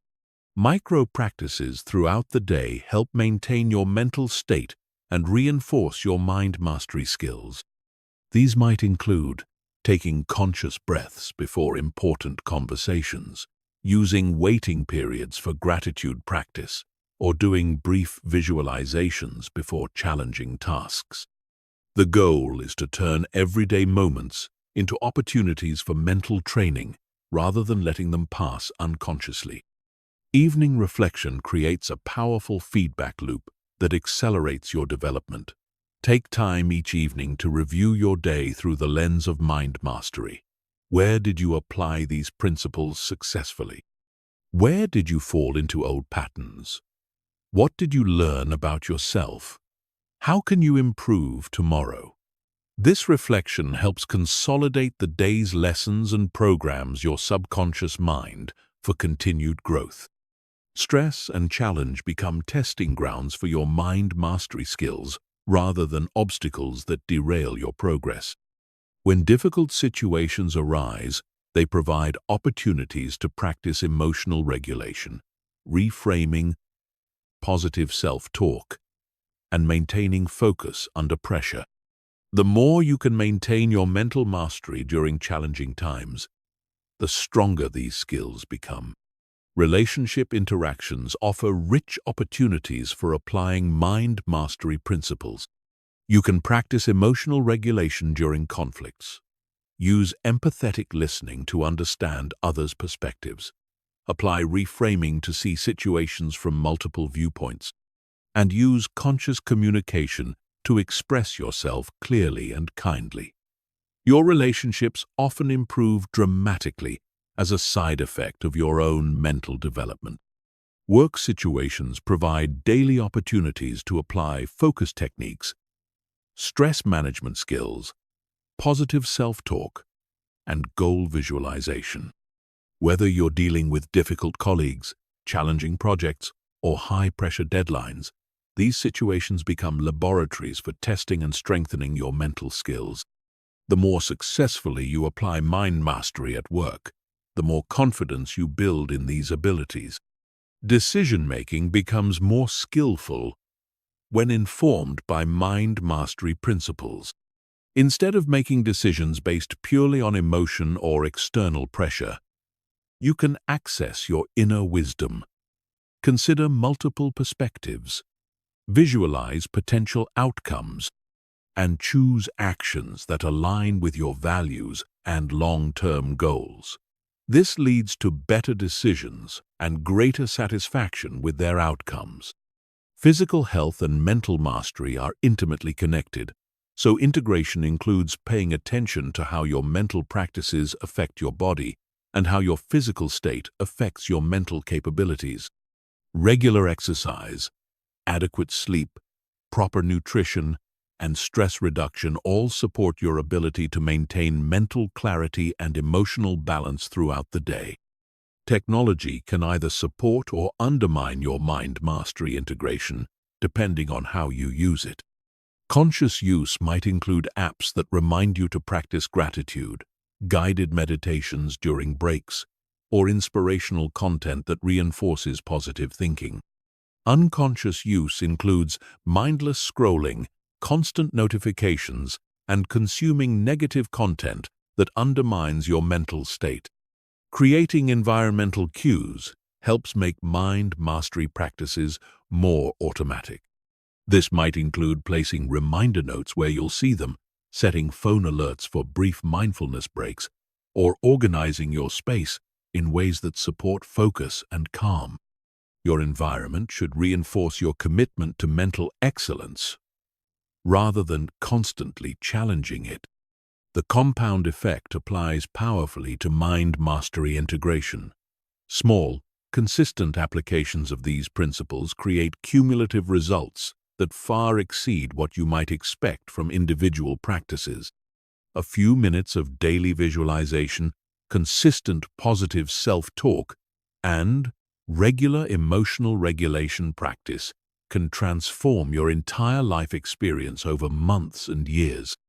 Social influence plays a crucial role in integration because the people you spend time with either support or undermine your mental mastery practices. Seek out others who are also committed to personal growth and mental excellence. Their example and encouragement will make it easier to maintain your own practices, while their challenges and questions will help you deepen your understanding. Flexibility in application is important because different situations may call for different mind mastery tools. Sometimes you need deep focus, other times emotional regulation, and still other times creative visualization.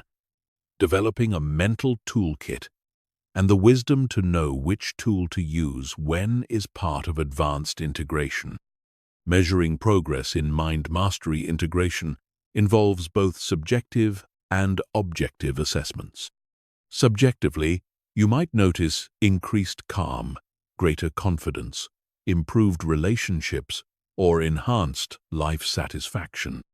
Objectively, you might track specific behaviors, like how often you catch and reframe negative thoughts, how consistently you maintain morning routines, or how effectively you handle stress. The goal of integration is to reach a point where mind mastery becomes your natural way of being rather than something you have to remember to do. When positive thinking, emotional regulation, clear focus, and conscious choice become your default responses to life, you've successfully integrated these practices into your identity. Integration also involves sharing your knowledge and experience with others, which deepens your own understanding while contributing to their growth. Teaching, mentoring, or simply modeling these principles in your daily interactions helps reinforce your own learning while creating positive ripple effects in your community. The journey of integration never truly ends because life continues to present new challenges and opportunities for growth. Each new level of success, each life transition, and each unexpected event provides fresh opportunities to apply and deepen your mind mastery skills. The practices that served you at one stage of life may need to evolve as you grow and change. Remember that integration is not about perfection, but about progress. There will be days when you forget to apply these principles, when old patterns resurface, or when you respond unconsciously rather than consciously. What matters is not avoiding all setbacks, but returning to conscious practice as quickly as possible when you notice you've strayed.